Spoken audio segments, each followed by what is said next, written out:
Good evening, everybody. It's round 5 of this year's ASR GT3 series, and for once, we are at a track we've raced here before in a previous GT3, guys. Granted, it was all the way back in 2019, but it's the first time all season so far we've actually been on familiar turf. The Hockenheimring here in Germany. It's a wonderful track, a really unique challenge, the good mix of slow, medium, fast speed turns, and it's going to be a very nice handful for these drivers. I say nice because I'm being polite, because it's my favourite track, and it's my favourite commentary team at the moment. It's myself, Steve DeVries, Michael Zalavari, and hopefully Josh Bagsy Bags is on his way, but I haven't seen him yet. But Flood, you're here, and we're going to settle in for the next 120 minutes or so and see what gets delivered. Good evening. Good evening, Nether. Good evening, everyone. Yeah, I'm quite excited to see GT3 cars around the Hockenheimring. It is a track that does get used in GT3 machinery for the ADAC GT Masters, the German National GT3 Championship, and it produces some great racing, and I think it just produces great racing in general. So quite excited for tonight. 90 minutes of action coming your way, so plenty of strategy to play out as well, and it looks like we actually got quite a healthy grid as well tonight, Steve. Looking at around 14 to 15 cars as it stands right now. It's a good healthy number. It's been a bit of an unusual sort of series given it's been on the Tuesday nights, which is where we've had it previously in a couple of years gone past. It then went to Saturday nights, and now it's back on the Tuesday night slot. So yeah, at this stage looking somewhere around the 14 to 15 mark, which would be pretty pleasing here as we get some lovely shots of the last couple of turns in the stadium complex, albeit there on a test day a little bit earlier in the week with the practice server being up. Going to have a crowd in the grandstands today, or virtual crowd rather, in the grandstands today when everything gets going. And of course the crowd in the virtual world. Hello to you all watching here in the live chat. You can see there's some support for Dane Liccardo, who's looks like he might have switched cars. I believe there's been a little bit of late mail coming through that he had a bit of an, I wouldn't say it's an amicable split with Evolution Racing Team in the last couple of weeks. I think it's been about the last 5 weeks, and he was running an ERT-backed Porsche, and looks like he's going to jump out of that Porsche into a Lamborghini, which would mean he will unfortunately forego points that he has earned for the series so far. Granted, he's only done the one round, but we'll see how that all shakes out in the next couple of days ahead, depending on how he goes tonight. But Flood, you did mention this place has been used before for the ADAC GT Masters. Now, one thing that hasn't been used for a couple of years now that it's missed out on is the Formula One Grand Prix. It's been a previous host to the Formula One GP, and it's alternated in the past between the Nürburgring, which we've raced at previously in GTs as well, and here at the Hockenheimring. But it's been off the calendar for a couple of years now, and I get the impression it probably needs to come back, but then there's this big, huge issue about financing and all that sort of stuff when it comes to the Formula One GP in Germany. Yeah, it's a bit of a weird one. There's of course the school of thought that it's a classic circuit and it has that old school exterior ring that doesn't get used anymore. It has the history because of that. But there is also the question of calendar congestion. There's already 22 races for Formula One, and you can't have a race every week. That's just unsustainable, and you can't have a race every track. That's also unsustainable. And yeah, it's a bit of a shame that we haven't seen Hockenheim used for the Formula One GP. I'm probably going to make an enemy out of you here, Nether. I think the Nürburgring is better, but it still produces some pretty good racing as well. I remember a particular battle between Alonso and Daniel Ricciardo back when Ricciardo was with Red Bull that came out of the hairpin through that sort of 7, 8, 9 region, and just they were side by side and dipping and diving, and the combination of corners here promotes some good racing. But yeah, it's one of those things that you can't please everyone. When was the last F1 Grand Prix here? Was it the fabled rainy event of 2017? Was it that one? It was the one where Charles Leclerc was famously into the wall, just basically the wall at the very back of shot right there. The last two turns. Vettel, you're right. Yeah. My bad, it was Sebastian Vettel, sorry. All the way back. That's when his entire championship challenge fell apart. And I think it was also the round where Mercedes had their special livery on the car as well for a home Grand Prix, and that all didn't go according to plan either. There's all sorts of fun things back there, and then this place is also famous for the very famous Felipe Massa and Fernando Alonso message about Fernando is faster than you. Please confirm you understand this message. Oh, yes. That's a moment of motorsport history. It's a memorable moment of motorsport history right there. Sadly, it's a memeable moment of motorsport history, I think, is the way we probably need to put that one. As we're not too far away from getting qualifying underway. Looks like we are getting qualifying underway. Here we go, ladies and gentlemen. No hanging around waiting. It is on, and away we go for 10 minutes. So this is going to be interesting because it's a minute 40-ish on the race lap. So there's going to be some different schools of thought here as to how you attack qualifying. You're not going to have a lot of time to get too many laps in. I think if it was me, I'd just get out on track and do as many laps as I could before the timer expired. Of course, you try and get that second run in, so you get that one lap on the light fuel and the fresh tires. But ultimately, the longer you're out there, the more likely you are to tie it all together. That also, just with qualifying getting underway, means Bagsy's officially late, and we can rip into him for that and make that a key point of this stream. So Bagsy, well done. It's great to have you on board, and we'll see you next time, I guess, or later on. Yeah, we'll see him next time when it comes to Spa-Francorchamps in 2 weeks. Hopefully that'll be the next time we see him if he's not here. I can see he's playing Microsoft Flight Simulator at the moment in the Discord, so his priorities are obviously elsewhere right about now. I'm looking to see who the man at the head of the queue is for first flying laps. It's actually Dane Liccardo. There he is. Actually, he's gone to the Audi. So I know precisely the reason why he's gone into the Audi. It's because I was driving it last night, and the thing's bloody quick now that it's had a little bit of weight taken out of it, and it's actually quite a handy package. So I think he's probably looked at what I've been doing and gone, hang on, I want me a piece of that. And he's on his way now to start the first flying laps. So we'll track him for the first flying lap, braking at just past the 100 board for that first corner, and it looks like he went well wide over that first curve. You can use a little bit of that curve there, and then down into turn 2. The heavy braking is going to great opportunities to pass, and Liccardo's just pinched that front right tyre, and then that's going to make it difficult for him to get back over to the right-hand side of the track and sweep through turn 3. Now, here's where the real top speed comes into play. If you've got a great run out of turn 2, you can sweep your way through turn 3 and head towards the hairpin. Another great passing opportunity. And that's also where the first sector mark... Oh, we already passed the first sector mark, yep, sorry. We have. First sector mark is just on the exit of turn 2, actually coming into turn 3. And Liccardo's actually quickest still to that first sector mark as he comes out of the hairpin. Now, this is the cool part of the track for me. That dive through the kink here and then into this complex section where the track... banks a little bit. There's a little bit of a lock up there and then rises out the other side. A nice, interesting little section, and that brings a close to Sector 2, and it's going to be about a 1:08.5, the second sector mark. And then here's the arena section. This is the section that has survived from the old... is that Darren Lachlan exiting stage, right? He did. Survived the old track. Oh, it's wide there, very wide. That's very, very loose and too much. Got too greedy there with the accelerator pedal, and that's what happens coming out of the Sachs curve. It spits you out. This is second gear corners, the last 2 turns, and you sort of shift up to third partway through the last, and then you sprint to the line, and that's cost him. There's probably at least a half a second that he lost just alone coming out of the Sachs curve there as the car got wild on the outside curve.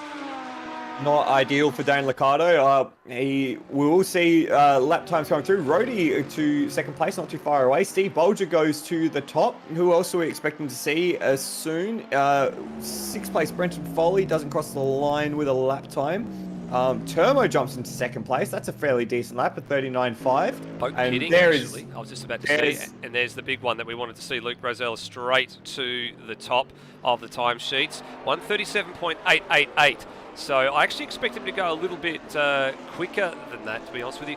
In what I had tested last night, the lap times actually take a good 2 or 3 laps to come if you are pushing. You see there, Rosella now already 2/10 quicker through Sector 1. So it does take a little bit of effort to make it happen. I'm actually wondering if the teammates are running in draft formation here, leading out for Luke Rosella potentially here. There's a good healthy gap between them, but there will be a little bit of draft in effect here. I don't think that's wise. If I was in a team like that, I don't think it's something that you necessarily really want. Because this is not necessarily a high-speed circuit. There's only really the one long section of high power running, which is that run through turn 3. So I find that slightly peculiar, if I do say so myself. Nether? And you can see he's closed up a lot though as well. He's found another 3.5 tenths just alone, just running behind Lewis, and that'll be all in the last those couple of straights, the parabolic run up to the hairpin, then running out of the hairpin as well. You don't really need it through this part of the course because it's all about turning and finding the right apexes, and your braking performance picks up the apex quite nicely there. Ooh. And then there's a little short shoot here, just running out of the last corner all the way to turn 1, and you get a little bit of help from here. This will be in the mid-37, isn't it? That's a 36.9. Wow. So that's a really crazy. That's a cracking lap, considering the qualifying lap record, which we'll see in a little bit, is actually a 37.2, and that was from when the cars were much quicker before they were re-BOP'd. So that's actually a stonking time, and I don't see that being beaten by anybody. That is over a second faster than the field at the moment. It's kind of ridiculous. And that second place as well was Steve Bolger, who found a second on his own PB that previous lap to set a 38.3. So quite astonishing numbers at the head of the field. Just a quick rundown on the order so far. Lewis Wedding on that lap. He also set his PB, a 38.3, to be just behind, 0.04 of a second behind Steve Bolger. Lockie Burke sits in 4th in the Aston Martin. Steve Warwick, his teammate, sits in 5th there, both in the 30, well, Bork's in the 38s, Warwick's in the 39s. Turmo is just behind Steve Warwick in the second of the McLarens. Cameron Parrott, Rody, Cracker, Higginson, and Liccardo are the rest who have set laps. I'm just wondering where Brenton Foley is here. He's still in the pits. Will Devonish is in the pits. Glenn Miles is in the pits. So they're not going to get enough time really to get out and set lap unless they leave now. It's a minute 40 to get around, so you probably need to allow at least on the out lap a minute 50 to 2 minutes there. Time's fast running out. I think Will Devonish will be going for a rear to front of grid challenge. Brenton Foley, I'm a bit surprised that he's actually decided to sit up in the pits, as his teammate, I've just noticed, has had a little bit of a moment down at the hairpin. As Parrott goes up to 39.4 into 6th place. That's smart for the Audi driver. Go to Brenton Foley's teammate Phil Boak, and he had a bit of a slide job at the hairpin, just got a bit too greedy again. One of the high traction zones at the hairpin, if you put the foot down a little bit too aggressively, you find yourself in a bit of trouble with the rear end trying to go sideways. He's got a lot of time to find at the moment, but he will get 2 more laps here if he's got the fuel for it. That car to me looks a little understeery now. That we're used to seeing as he steps wide on the exit there. We used to seeing Phil Boak with quite a heavy right foot. He likes to oversteer the car and get the rear to do the turning for him. And he comes into the pits again. That'll be his. That surprised me. He's done. He's cooked. Yeah, that's his session done. That'll be the front engine in the Merc dragging that car wide and sort of not being able to tune it out. The only way you can really tune that out is to maybe make a rear ride height adjustment to go up a little bit, put some rake on, or drop a little bit out the front, play with the roll bars a little bit, just to try and get the turn in to behave itself. But as it stands right now, the PBF cars are going to be starting at the back along with the Wildcat Playboy Ferraris. I wonder if Foley has had some sort of game glitch or garage exit glitch. We've seen him have that before in this series. It might have affected him again, because it seems a no-brainer to me, especially with the PBF guys in such a tight battle with the the McLaren team, whose name I've just forgotten. The Gravel Rash Racing boys. Gravel Rash. Yeah, it was on the tip of my tongue. Yeah, especially considering the team's championship is so close between them. It surprises me that they are willing to let Gravel Rash have a free run at the grid. It's astonishing, really. Oh, there we go. Brenton Foley just confirms in the live chat, starting at the back is more fun. Well, that's his perspective on the matter. Yeah, fair. Looking at Turmo here, he's tracking like he'll move ahead of Cameron Parrott if he keeps the current rate of pace up on this lap. He'll get another bite at the cherry. He was 4/10 up to the second sector, which would move him into 6th place, and it does move him into 6th place. Actually dropped 2/10 in the final sector there, but he was virtually almost on the same time as Parrott, as we have got the Luke Simsport Porsches going again. This time, swapped around the other way. Rosella is leading out for Wedding. So definitely some tactics going on here. I wonder if that's a sort of like a pilot maneuver. And by that I mean Rosella's playing the pilot fish for Wedding to sort of chase or to mark his lines off of. It'll be here. It'll be this part of the track where they're gaining the most amount of time, because you watch him. We're on the ball with Wedding now. Gaining. You can just see it. He's physically gaining on that car ahead. And then now Rosella pulls out and says, you know what, you've gone too far. I can't hold on in front of you. Oh, and Wedding goes deep. He's overcooked it slightly at the hairpin. That'll delay him getting on the throttle, getting out of turn 6 and on the shoot down towards the very high speed 7. I'm with you, Flood. I love this part of the track. You get the inside, use as much of the road as you can, but then you've got to move it all the way back over to the right-hand side to sight the 100 braking marker board. You've got to brake just before the 100 to get it down to second gear and get it through this little left over right flip-flop. And it's quite deceiving how much extra power you can take to get out of that part of the course and up to the second sector split. A few guys have learnt from me last night that you can actually get on the throttle quite early and gain yourself at least a good 10th or two coming out of that slow part of the track. Yeah, it's slightly banked, isn't it? You can really be quite aggressive through there, and the track comes to meet you and help you out with that as well. As we're watching Wedding through the final corner, we'll see if he can overthrow Bolger for an all Luke Simsport front row. Gets to the line, yes, and he does. Well done. Does by 0.2 of a second, so that moves him up to the front row. And Bolger was done, so he didn't improve on his last lap. He stays at a 38.309. He was about a 10th away from what he did.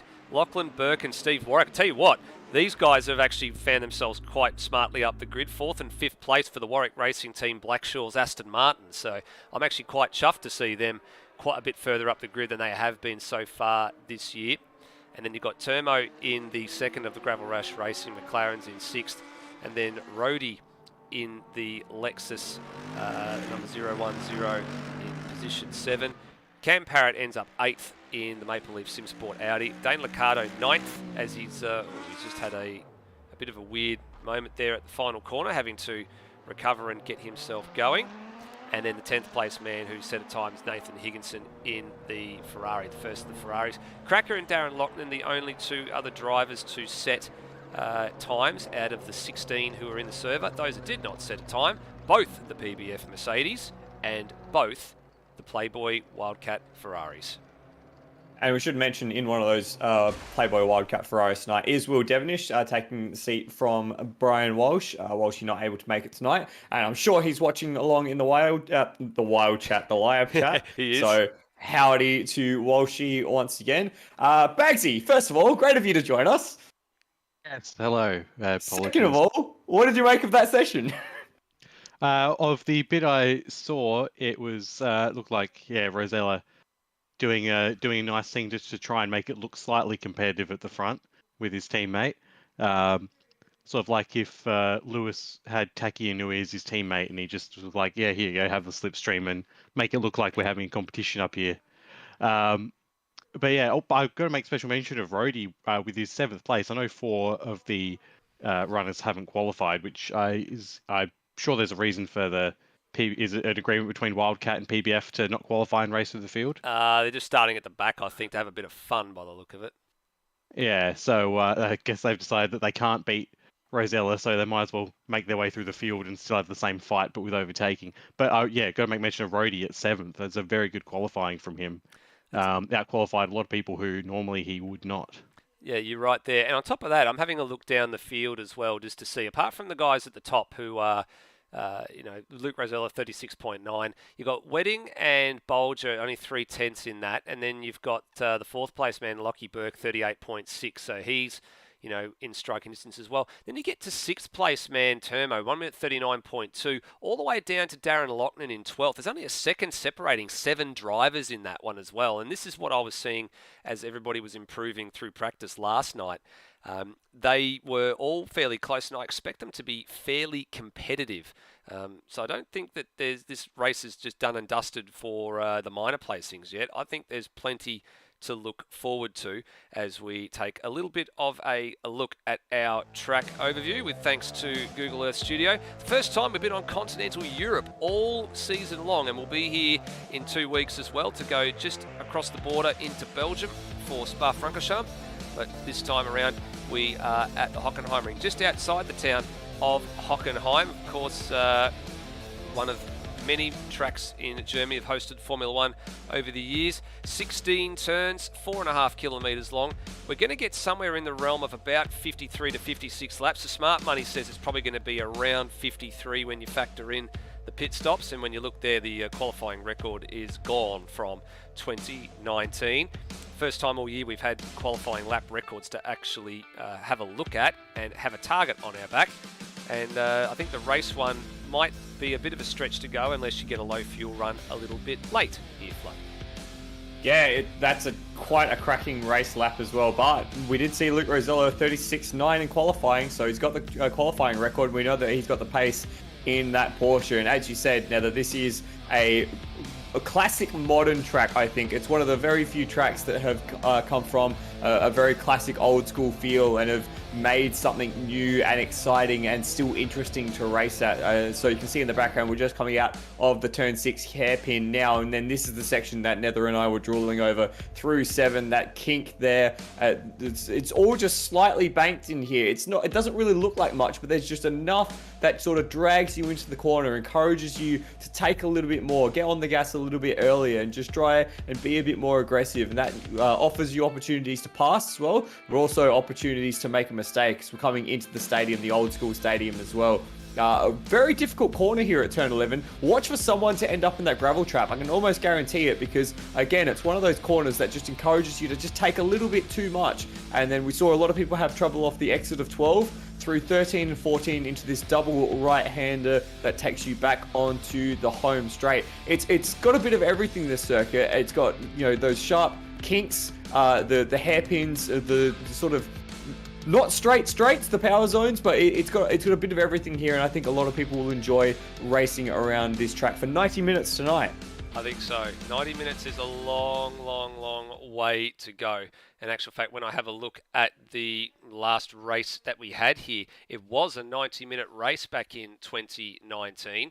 The race distance, I'm just looking here, went for 50 laps. I think there was a little bit of safety car intervention in that one. And it was actually won by Brenton Foley in a Bentley Continental by 17 seconds over Lewis Wedding. So that's how that played out on the day. And so we haven't been here since February 2019. Sunday, the 3rd of February 2019 was the last time we were here. So about 3 1/3 years ago. And there was only 9 runners in that race back then. We got 16 tonight, so I'm very much looking forward to a much bigger field compared to what we had last time out.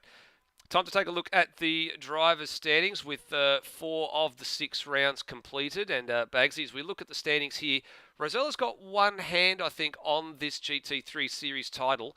If the Lou Simsport Porsches finish 1-2 tonight, he won't clinch it, but he'll be almost there. Yeah, he will effectively have it if he manages to clinch, if he comes in first tonight.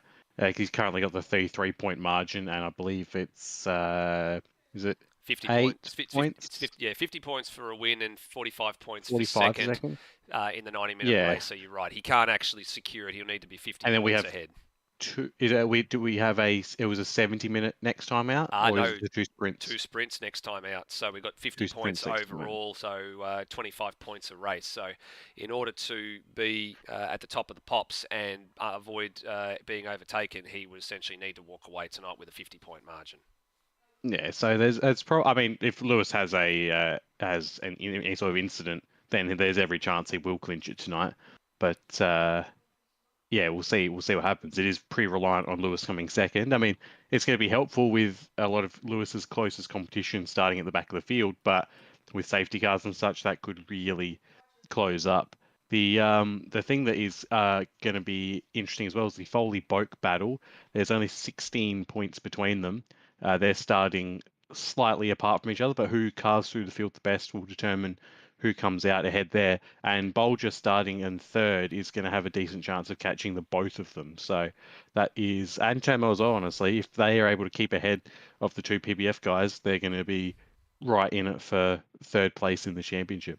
They will indeed. That third place is still going to be very hotly contested. Foley, as you said, still within a shot of grabbing second place from Lewis Wedding. He'll need a little bit to go his way, though, and a few minor fights going on down the order.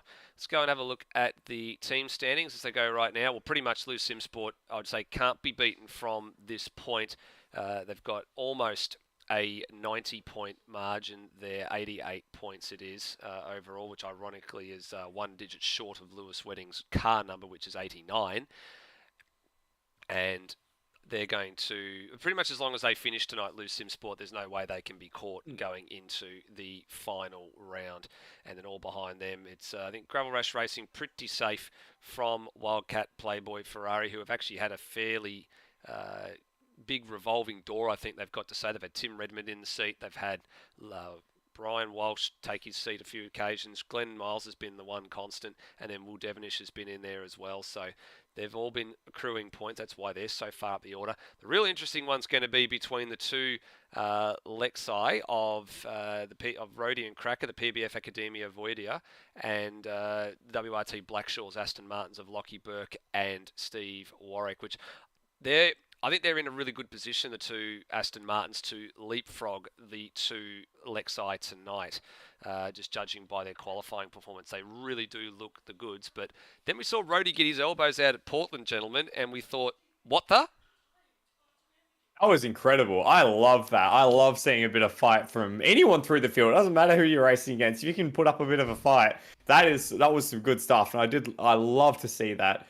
So hopefully we see a bit more of that if he's starting in 7th. You can get the elbows up and try and keep some of those more fancy drivers behind them. Yeah, I for one was, like you, very, very happy to see how all that went down at Portland. And actually quite happy to see right now there's actually a good plethora of cars just out there on the track at the moment. So briefing is over. Warm-up session will run out. 3 minutes and 50 seconds remaining. And I think just about the whole entire field is out. There's about 5 cars just sat up in the pits now. I don't know what they're all doing out there. I'm wondering if they're practicing the pit entry, because they will have to stop at least twice tonight. That's the bit that I think a few people haven't worked out just yet, is what the pit strategy is going to be. Fuel burn rates somewhere in the realms of about 5.5 litres a lap when you're really pushing it. So on a 120 litre tank, sort of do the math. Well, that's for the Audi anyway, so the rest of it will sort of be around there. So Bags will probably do a little bit of quick maths in that book of his to work out roughly what the fuel mileage is probably going to be for most of these cars. But Bagsy, my earliest memories of this circuit, this goes back a long, long way to our ARW/Valhalla Gamer days when we used to run this in F1. Yeah, definitely.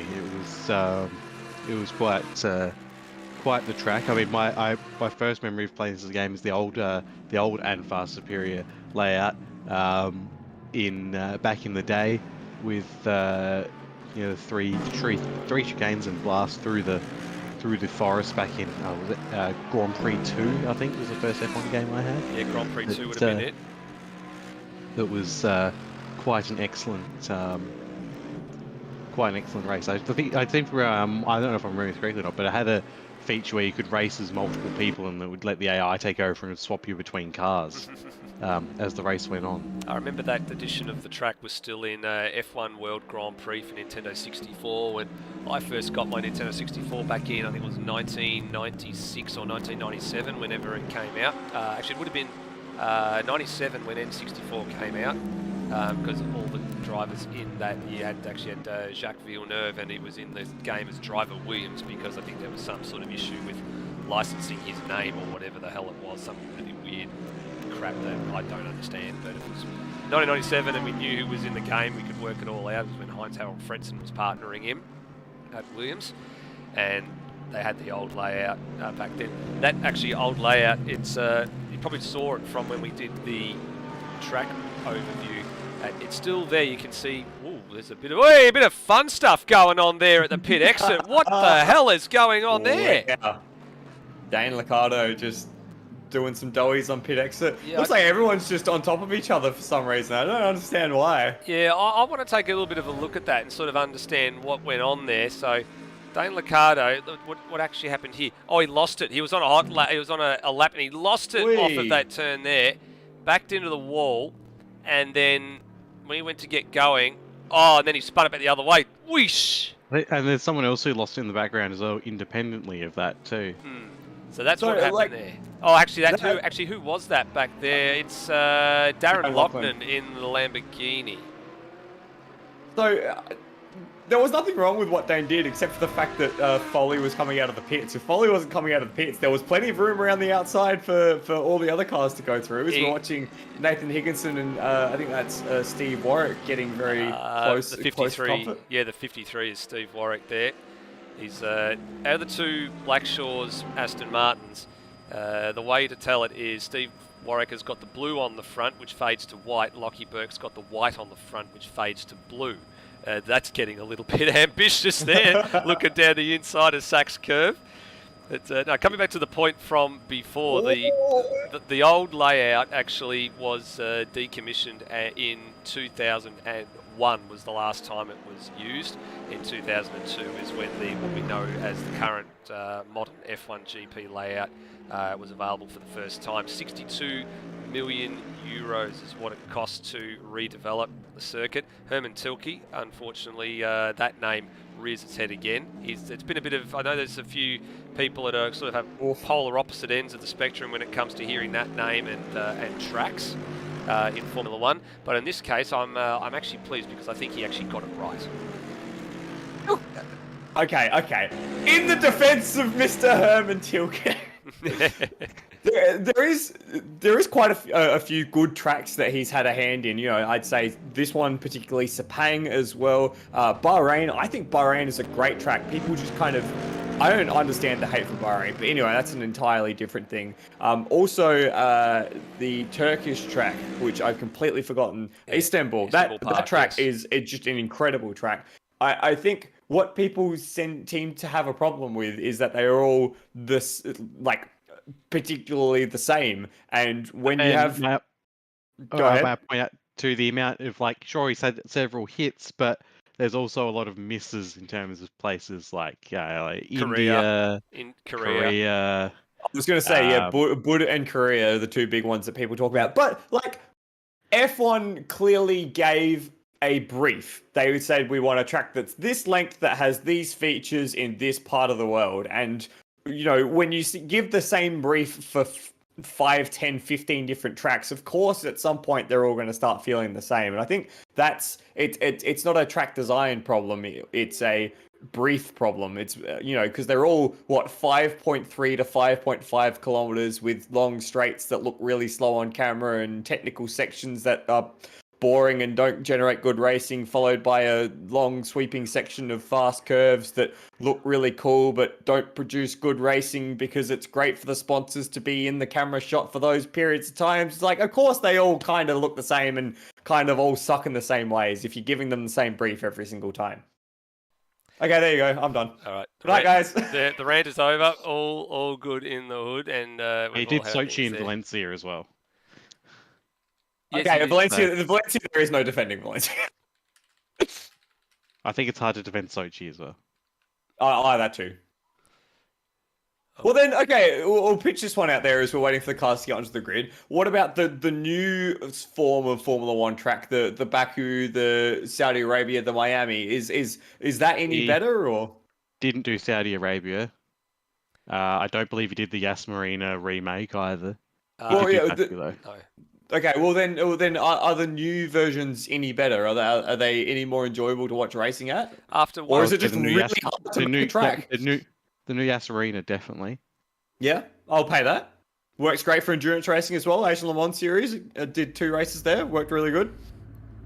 yeah, I would agree that the remake that they've done with Abu Dhabi is definitely good. Only funny, after one race in Miami, probably not 100% convinced just yet.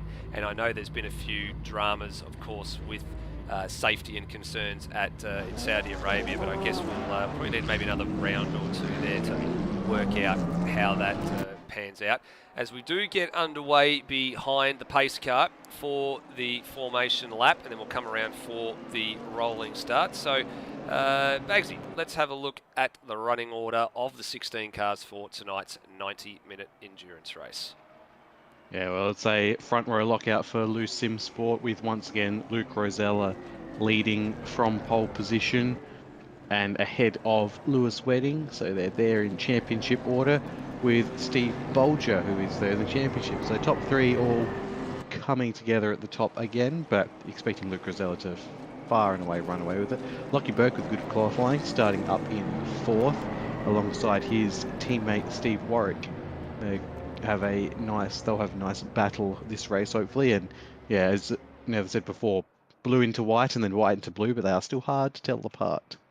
Termo for Gravel Race Racing in his McLaren is up in 6th, and with Rhodey up in 7th, I believe his best qualifying of the season, and a very well done lap by him. Cameron Parrott starts in 8th with his very Canadian design, the Maple Leaf Sim Sport car, alongside Dane Liccardo and Nathan Higginson. Cracker is 11th in the Lexus. He's alongside Darren Logman. Foley and Boat, PVF Race Engineering, start in 13th and 14th alongside each other, and then Wildcat Playboy, Will Devnish and Glenn Miles. Will Devnish, of course, standing in this race, so probably going to be the highest up the grid we see that Ferrari by the end of the race, I think. I think we've seen Will Devnish in a Ferrari, thinking back, so yes, we have. It should be interesting to see it. Oh, we have? Montreal, there was the incident where they came together very, very close at the first corner. There was a little bit of racing room issue that was got a bit of a slap on the wrist for that one. As we come around the last couple of corners here, Flood, last final thoughts before we go to green. I think the first lap is actually going to be pretty frantic, with all the drivers in a close proximity to each other heading towards that hairpin. That's going to be the scary corner for me. So hopefully everyone makes it through that okay, and then after that we'll see how the strategy pans out. Well, and I think you're right. And forming up for the rolling start as well is going to be a bit of a challenge here, because they've got to come around the last couple of corners side by side and just get ready to take the green flag. So the counter has started, so green flag has been shown. Rosella's got to make sure the field all gets around and is in formation here.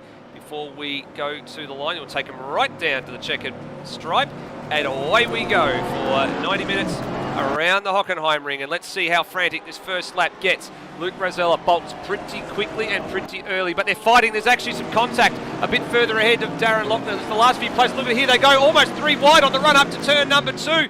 Liccardo in there with Higginson and Cam Parrott. Liccardo gets to squeeze to the outside. Higginson tries to send it. Is he going to get freight trained on the outside, or will he hold? He's going to hold it. He gets 2 spots in a matter of 2 corners.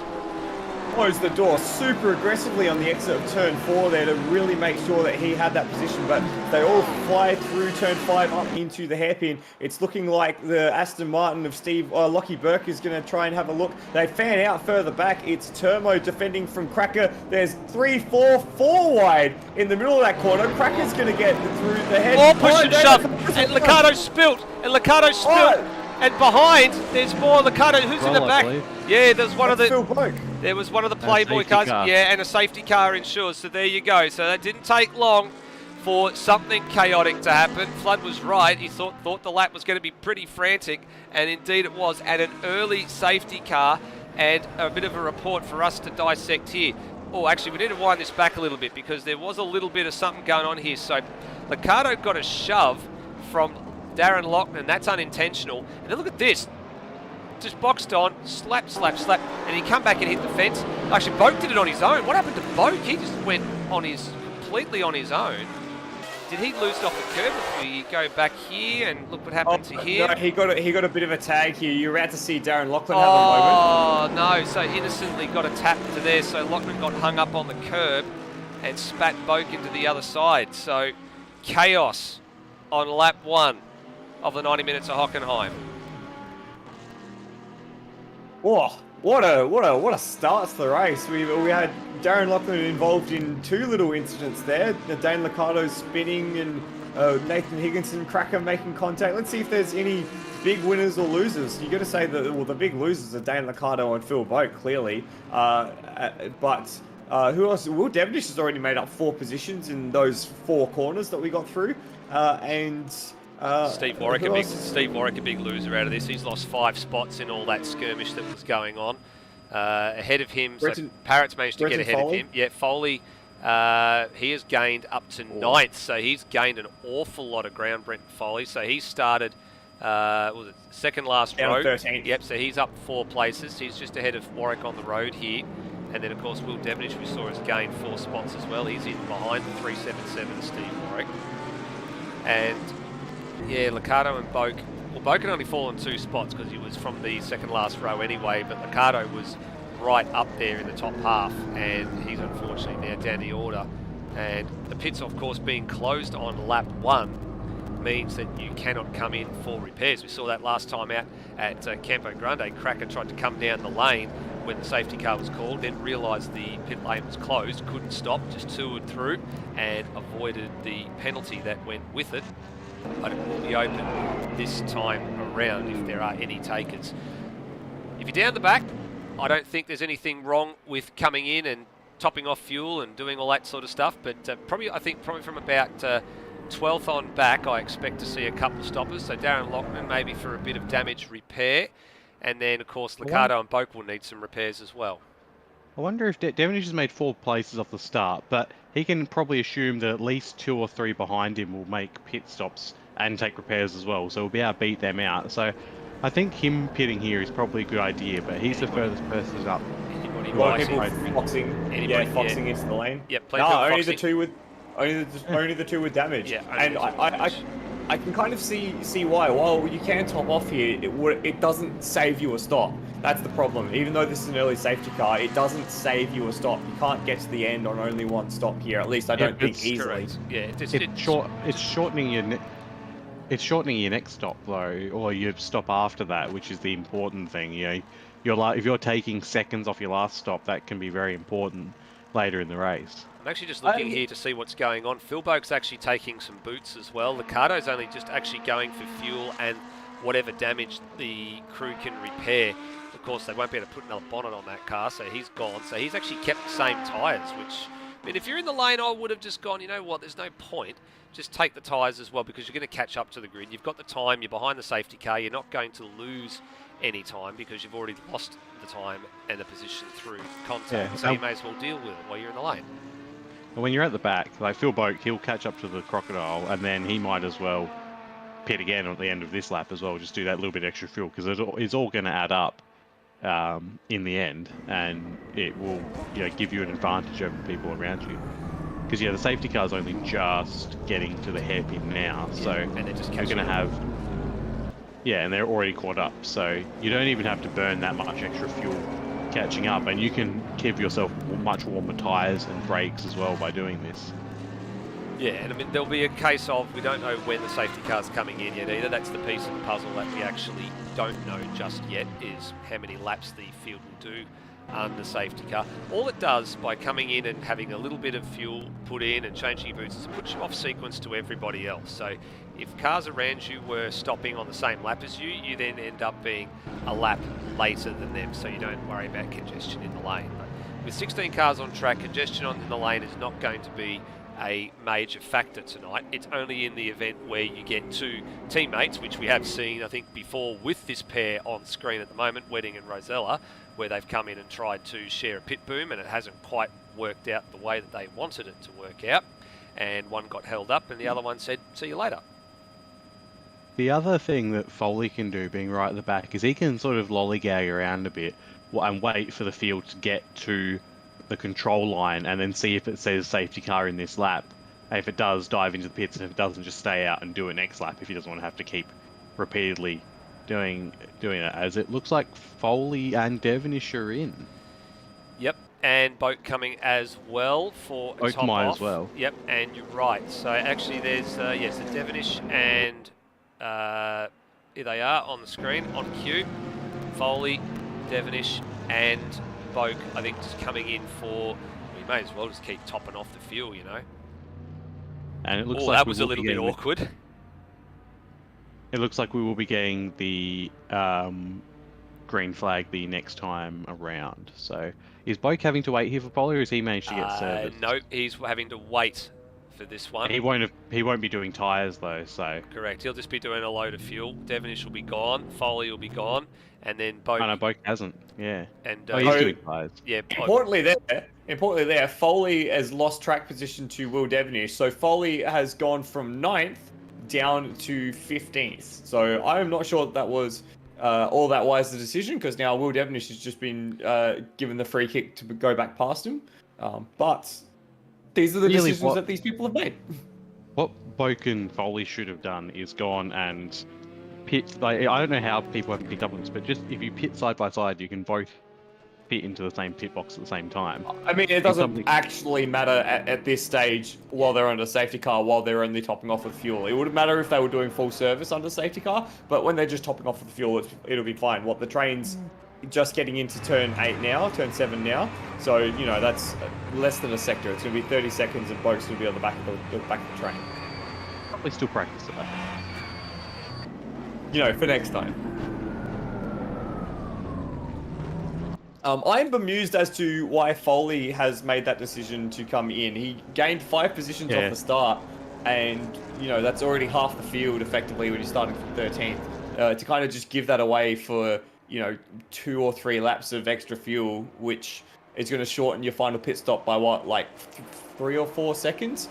You save more fuel by driving in a calm headspace as opposed to angry than you do by topping off in a safety car like that. So I mean, to be fair, I think Foley thrives in situations where he can, attack and overtake people though. So I think honestly, it might be the better strategy for him, and he knows that he'll be able to get along with Devonish at least 2 or 3 of these blokes just in the first lap straight away. So when you consider that, and you might only get 1 or 2 staying in your current position, I'd say that it's worth it overall. I still think that Devonish was the first person back who should. I do agree with you that Foley probably wasn't necessary. Well, Boak's now caught up to the back of the train. He did that just as the field was coming through the Sachs curve, so he took a little bit longer to catch up to the field than everybody else.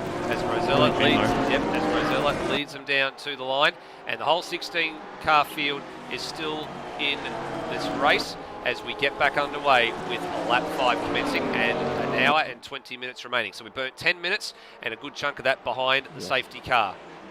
Foley almost crashed out of turn 1.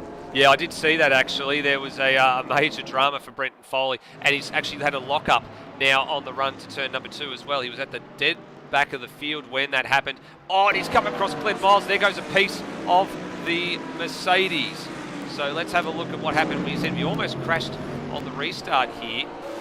And where is he? And down here at turn number 1, this is what you spotted here, Bagsy. Got a bit of curb. Big slide on, and he managed to save it. There's still plenty of action going on up and down the field while we're watching the tail end of that replay. Cracker's got Will Devonish and Phil Boak for company through the hairpin, but importantly, Lockie Burke has jumped into 3rd place with a great move on Steve Bolger down at the hairpin. Just took the high ground on the inside and had the move done before the braking zone, and Bolger just had no recourse and now slots in behind just with his Gravel Rash Racing teammate behind him. So it looks like Bolger is struggling a little bit in this early part of the race with the low tyre pressures and the low tyre temps, and doesn't seem to just have the outright pace. And look at Burke, he's going to try and go with the 2 loose SimSport Porsches out front. He is indeed. He's actually setting some nice times at the moment in the sectors on the restart here, and not too far off the back of Lewis Wedding. So Foley did let Glenn Miles back through, but he then took him quickly, obviously. Yeah, but, there was some spin for Miles coming down into turn 8 and followed straight back through.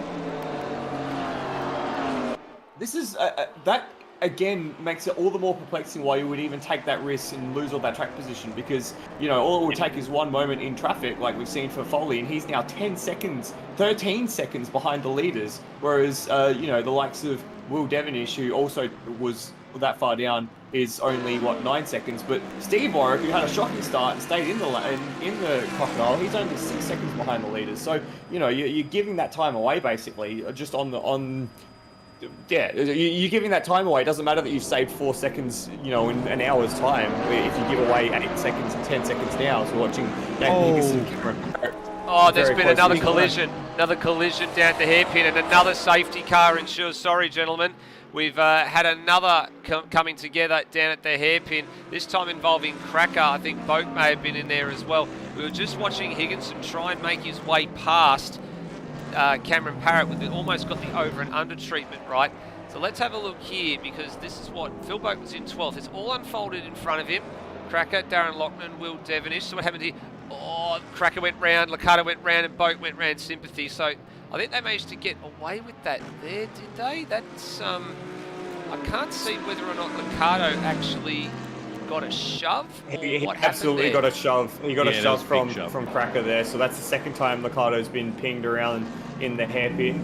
So yeah, and then they scatter. So Lachlan scatters to the left, and Boak scatters to the right, but with all the cars at the very slow speed there and making contact, it's triggered another safety car. So now, at this point, if you're very, very feather-footed for the rest of the race, and this safety car goes on for 2 or 3 laps, you might be able to get to the end on one more stop at the end of the safety car. So it would not surprise me to see, for example, the Porsches come in and sacrifice track position to get onto that strategy.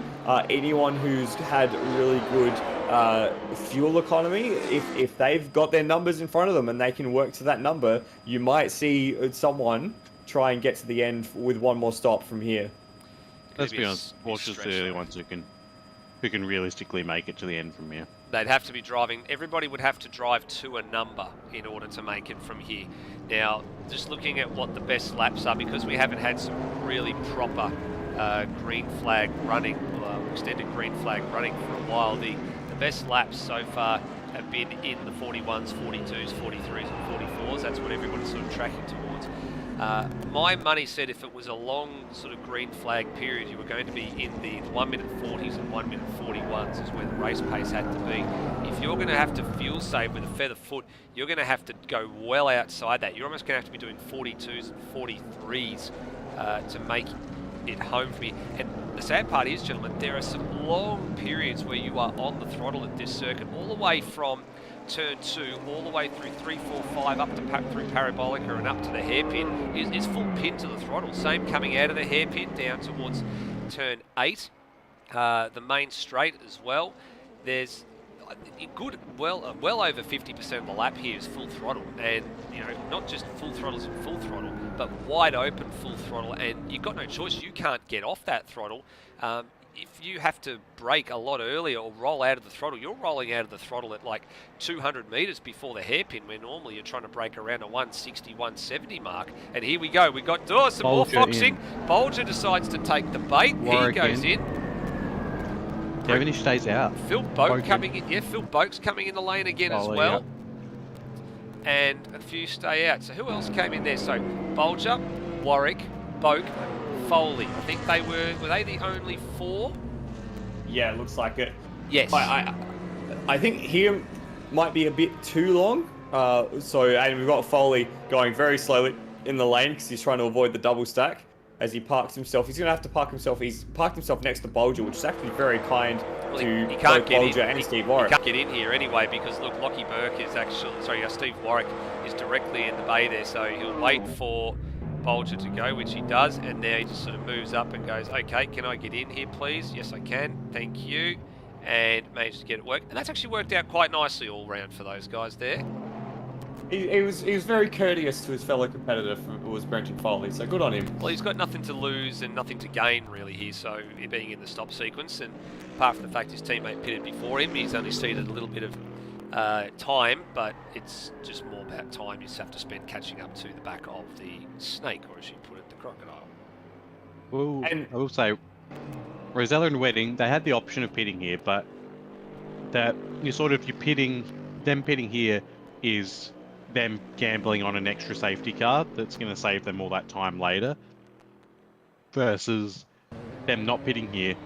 They're still going to be able to go and potentially extend this into a one stop, but it's going to be more like, here's hoping we don't have a safety car. Let's keep running, build ourselves a gap, and then pit in there so we don't have to worry about it. Yeah. Well, the question I want to pose to you then is when is the green flag pit stop going to come? Because if they go, if they go green with an hour and 10 minutes remaining or an hour and 8 minutes remaining, when do you take that green flag pit stop? Do you take it on the hour, or do you take it with 50 minutes left? And then what happens? You've got this really awkward sort of period where you're going to have 15 minutes left in the race with a pit stop to take.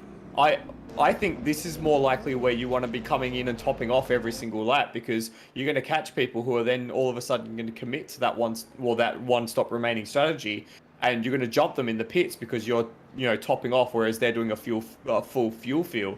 So it wouldn't surprise me to see the Porsches come in at the end of this coming lap as they go across the line for another lap under safety car. It's very awkwardly timed at this point in time. I feel we are going to get the green flag next time round. Now, because these guys because we already know the Porsches can really extend these stints a long time. They probably weren't even going to be in until about the 35-minute mark or so 55 minutes left. These two safety car periods have probably easily extended them to the 45-minute, maybe even the 40-minute mark if they're lucky. So, and being at the front, they can very much control the pace and use that, how they will. They might be like, hell, we'll go for it and expect one pit stop and then potentially use a safety car later to nail that last one. But I do think this is them gambling on there not being another safety car. I do have to say is Will Devonish and Brenton Foley top off their fuel tanks. If they are the only ones that can make this strategy work of using the safety cars to save fuel to get to 45 minutes to pit and get to the end, that is a little bit too much of a competition advantage. And I know in part of that it's to do with the driver behind the wheel as well, but it seems that the Porsche is the best all-rounder and probably doesn't need to also have that much of a fuel advantage over the rest of the field as well. Yeah, I've been saying this since the first round. If you want to win, be in the Porsche, because it makes your strategy calls so much easier, because you don't have to worry about your fuel. It opens up so many more options for you. That being said, these guys, Devonish and Foley, assuming no more safety cars, won't have to pit until about 40 minutes to go. They're not going to be able to make it to the end from there, because we know how thirsty the Ferrari and the Mercedes are. Mercedes. Yes, I almost said McLaren. But they'll have a chance at doing one more stop if there's another safety car at an advantageous time for them. It's all very... Sorry, Nether, it's all very complicated and up in the air at the moment. It is, and I'm just trying to crunch the numbers in my head as well, just to try and work out how far the Porsches can actually go. 120-litre tank in all the cars as well, so they've all got slightly different burn rates, given they've got different engine configurations and weight distribution and settings and so on and so forth. So just sort of doing the math, fuel says it's probably going to be around about a 20 laps overall when you try and go green flag running, but they've now saved a bit of fuel behind here as well. So again, now trying to work out where that next fuel stop is going to come. I say the Porsches can probably get to about lap 25, just my rough math in my head at the moment, as we now come down for second restart here inside the first 22 minutes of this race. And away we go again. Rosella jumps out to a very, very small advantage. Lockie Burke doing his best here to try and go with Lewis Wedding as we look a bit further down the field. Everyone's sort of just staying with each other for a moment. Higginson with a sneaky look on Cam Parrott. He fancies a bit of a run. A 2-for-1. A bit further back in the field there. And up through parabolic, and we come for the 10th time. Now Higginson. Lockie Burke, I'm gonna direct you further afield. Lockie Burke, he's looking very racy at the moment. Wedding has to go defensive here to hold that Aston Martin out to the outside line, because the Burke had an overlap, and if he gets the nose tucked in, it's going to be very difficult with that front engine Aston Martin. He has to tuck back in behind, but he's looking very racy. I wouldn't be surprised to see him try and put a move, as there's chaos out the back again. Luckily this time no one's been turned around, as Foley dives to the inside of Brian Walsh and almost clips Will Devenish in the process. So this battle at the front, Lockie Burke, he's found something in this Aston Martin today, and he's looking like he might be the surprise packet for the evening. Yeah, I think he might be. Here goes Foley right around the outside of Darren Loughnane. He's looking for a big sweep in from the side. Here's Lachlan going to get locked in with some space. He does, and that unfortunately boxes Will Devenish in, and he couldn't get around there. Steve Bolger as well caught up behind there as well. As Foley scything his way from the back of the field and up into P11. Next man up for him is Cracker. And you've got Loughnane now boxing on here with Devenish in the number 27 Ferrari. Over and under here, Devenish got a good run out of second to last corner, opened it up for Loughnane, who's now vulnerable to Steve Bolger, who's just tucked in there in Gravel Rush Racing 87 McLaren. He'll probably have a stab now on the run up to turn number 2. Loughnane wide a little bit, hung up on the curb. There was a yellow flag there for a car off. That was Cracker. Cracker was in the wall there, just right of shot. Yep, and had to get out of the throttle there as well until the green flag cleared, and now Bolger goes through. So let's have a look at what happened with Cracker there, because you're right, there was he was in the wall and he's missing a front bumper. What a move. Sorry, I'm just watching something on the other monitors. We're watching Cracker, and yeah, it was the classic turn 1 oversteer moment. Just as he picked up the throttle on the curb, the rear snapped around, and he was bought himself a one-way ticket to the tyre barrier. Here we go again. Here we go again. Sorry, guys. We're just looking at the drag race off the hairpin here. The McLaren versus the Lamborghini. They're boxing on again. Loughnane's not going down without a fight against Steve Bolger here.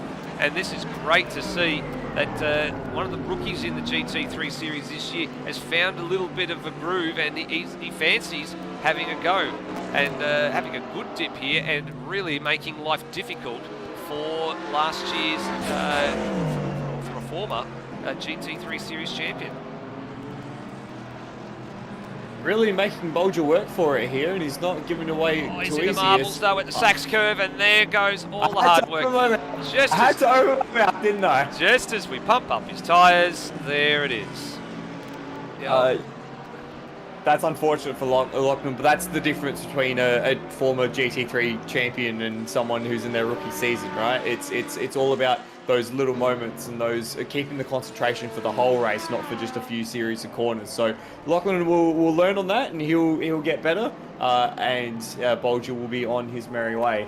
You might have heard me protest and mutter in the background while we were watching that battle. I had my eyes on Lockie Burke, who actually threw a very good move on Lewis Wedding at the hairpin, shaped to go around the outside and then dive down the inside, Shane Van Gisbergen style, but ran out just a little bit wide, which Lewis was able to take advantage of and get back ahead. And then just at the corner that we're just about to approach, turn 7 and 8, got a wheel on the grass while braking for the entry and ran it very, very wide. So he was at one point past Lewis Wedding, but now has a little bit of work to do to get back onto the tail of that Porsche. And Turmo is looking to see if he can grab a ride on that T-tray of a rear wing of that Aston Martin to get into the battle for the lead as well. And have a look at Cameron Parrott just in the background of shot there. Great showing from him so far, up into 5th place and not too far away from mixing it with the leaders. And he's managed to shake Nathan Higginson in the last 2 or 3 laps as well. Higginson was all over him like a cheap suit at the restart there, as Higginson has gone wide. He's picked up the throttle a bit too early out of the Sachs curve again. Oh, Rhodey's hit him. And Rhodey's run into him as well. So Rhodey's had he's having a fairly decent race there, as the two of them are trying to recover to the track. Here they are. A bit of an unsafe rejoin, I think. Yeah. And caused Rhodey didn't have many places to go, unfortunately. Yeah, on board I think is probably going to show us the end result of this one as we pick it up here. So you can see Higginson ran, there he goes, and just trying to get on the track. Oh, geez, yeah, I think that is definitely going to go down, unfortunately, as an unsafe rejoin for Nathan Higginson, you're right. Rhodey with nowhere to go. He was on the racing line. He could have backed out of it a little bit, but just sort of didn't have enough wiggle room to really avoid the contact. That's unfortunate. Go ahead. Brenton Foley, his strategy of pitting all the time is paying off for him even after it didn't from the first safety car, because the second safety car, he's up into 7th now. He's only 11 seconds off the lead, and may have to do the same amount of pit stops as, the same amount of pit stops as the leaders, but he's going to have to fill a lot less fuel up. Well, who's he chasing down at the moment? He's chasing down his teammate Phil Boak, right? So Phil Boak's moved up into 6th place. Oh, Foley very, very out of control. Got the sausage curve on the exit in the back of shot Cameron there. Parrott's off. He is. Ahead of Foley. Yep, he is. He's just gone off and he's just recovering to the gravel. So he's just came on behind. He actually come on behind Dane Liccardo. So he's dropped 3 spots there. Parrott was 5th. Now rejoins in 8th place. Probably going to be 9th, I'd imagine, in the next few moments or so, because Will Devonish is all over his tail.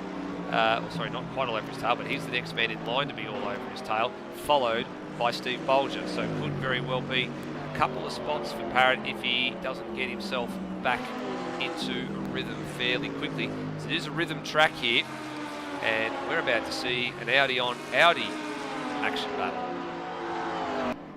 Just like GT3 racing of old. This is actually quite a nice little battle pack here, as Parrott is the corner sandwich between Liccardo and Will Devonish. It looks like Devonish has got a little bit more pace than Parrott at the moment. They'll have him here up into the hairpin, I think.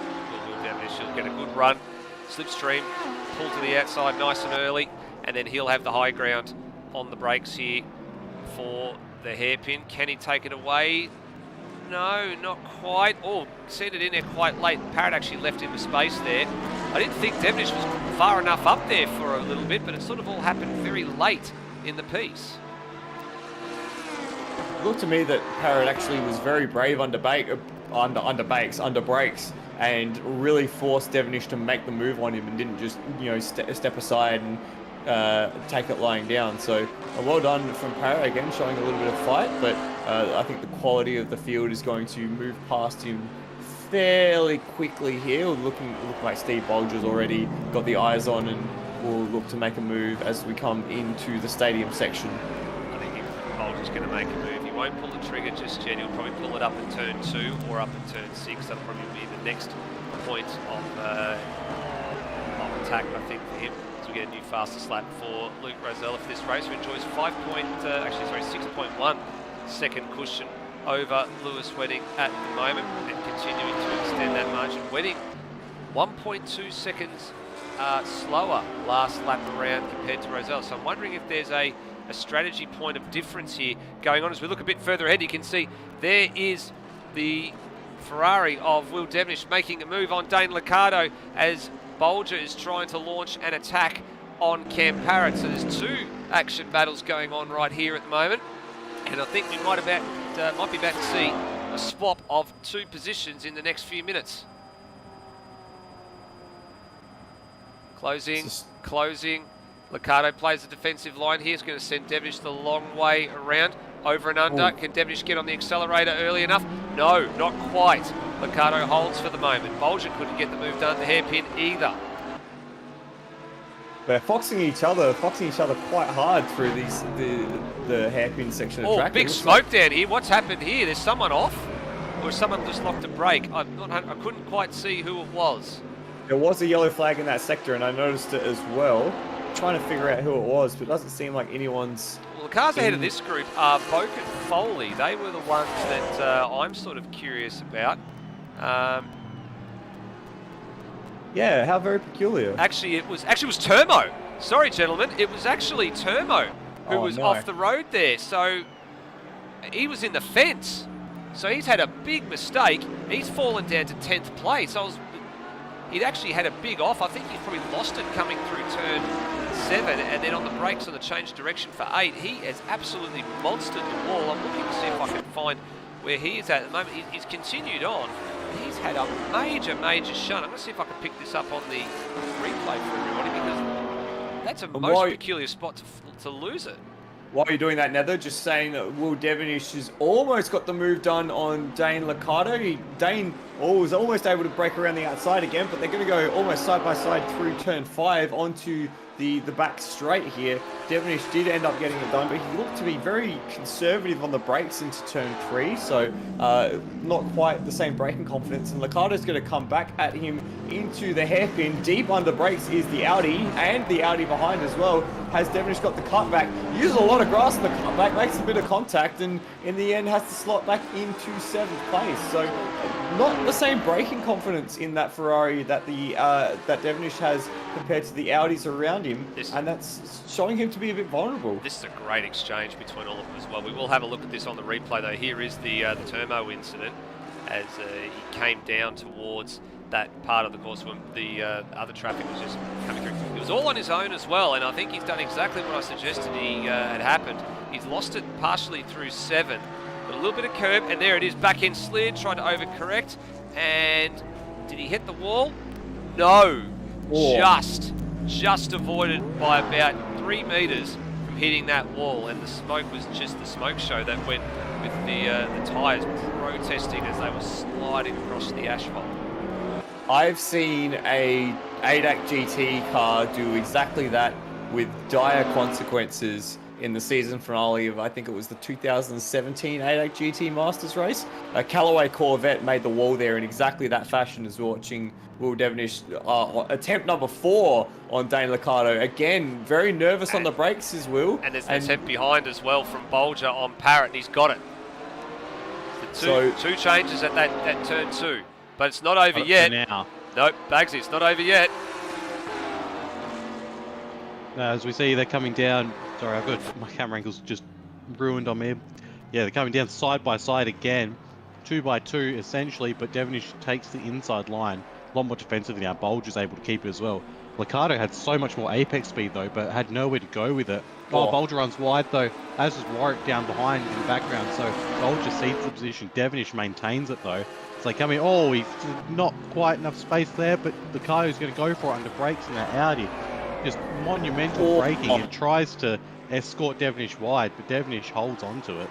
It's very well done there from Devonish. He saw it coming, knew there was going to be contact, but just adjusted his car perfectly to keep it going in a straight line. And Turmo's got his hands full with Steve Warwick behind as well, so Warwick's actually played a bit of catch-up and got back to the rear of the second of the Grand Race racing cars as Liccardo spilt.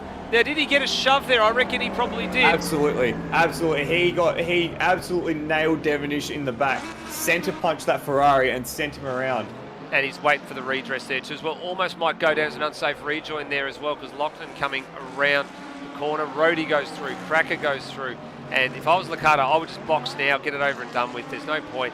You've lost so many positions, it's not worth the risk. Just get in the lane and probably change it here. But Will Devonish, I think, probably might have a case to answer with this one. Nah, other way around. Other way around. Absolutely nailed him in the back, and you're about to see it on the replay. We come through turn 13. Devonish goes a little defensive. Oh, there it is. Sorry, you're wrong. Yeah, he missed the braking point by an absolute mile, and Devonish he was completely unsighted. That was not ideal in the slightest, I'd say. Yeah, from the camera angle we originally got when we were looking head on at the Audi of Dane Liccardo, I actually thought he got shoved. I didn't see that Will was actually being forced out the other side. So that's there we go. That clears that little mess up. And they've lost a ton of positions in all of that as well. So who went through? Cracker went through. Rhodey went through. So too did Darren Loughnane. Turmo and Steve Warwick also went through. And there was a change of position there as well. Steve Warwick actually has now passed the ailing McLaren of Turmo following that off. His tyres will have been a bit garbage actually. Probably will have lost a fair bit of tread. You see actually the McLaren sliding off of turn 10. We sure that's not just Turmo though? Well, Foley's the one that likes to go sideways and Higginson's not far behind. I wouldn't put Turmo and sideways in the same sentence. That's fair. Normally. It looks like that, not successfully sideways anyway. Correct. It looks like that McLaren is suffering from a bit of lack of grip all round, understeer then oversteer. So balance is out at the moment for Turmo. So see where that plays in later on. I've just been looking at the two front-running Loose Sim Sport Porsches, and both of them, there's been no fuel saving whatsoever. They're just absolutely going for it. So either they know they're going to have to do 2 more stops, or they've checked their numbers and realised they can manage it in 1. Maybe they are just gambling on another safety car. But yeah, I mean, we're already almost at 40 minutes in, and they're still going. We haven't seen any sign of them wanting to pit yet. So yeah, it's going to be interesting to see how far these guys manage to get while they're absolutely pushing it. Lewis isn't quite able to totally break away from Lockie Burke. As I say, he runs a bit wide, but it's that gap isn't expanding as fast as Lewis would like, I don't think. Yeah, no, and also, Foley's Foley's right behind here as well, despite having pit, along with Boak, despite having pit all those times, they are still only 15 seconds off the lead. Here they are coming into the stadium section. Speaking of pitting, I actually just had a bit of a look to see what's going on at the moment. Higginson and Miles have gone a lap down. Cam Parrott, I think he may have gone a lap down as well. Now, Miles stopped on lap 13. Higginson stopped on lap 12. And I think Cam Parrott has been through the lane on lap 17. Yeah, he has. So already we're starting to get some people working out the strategy, and they're stopped under green flag conditions. So the maximum number so far has been Cam Parrott, 17 laps, and that includes 2 yellow flag periods. So that's going to be an interesting talking point now that we're about lap 20 for the race leaders. And I said they could probably get out to about lap 25, just going off my rough mental math numbers. And we're now not too far away, I'd imagine, from hitting that tipping point, which would then be around...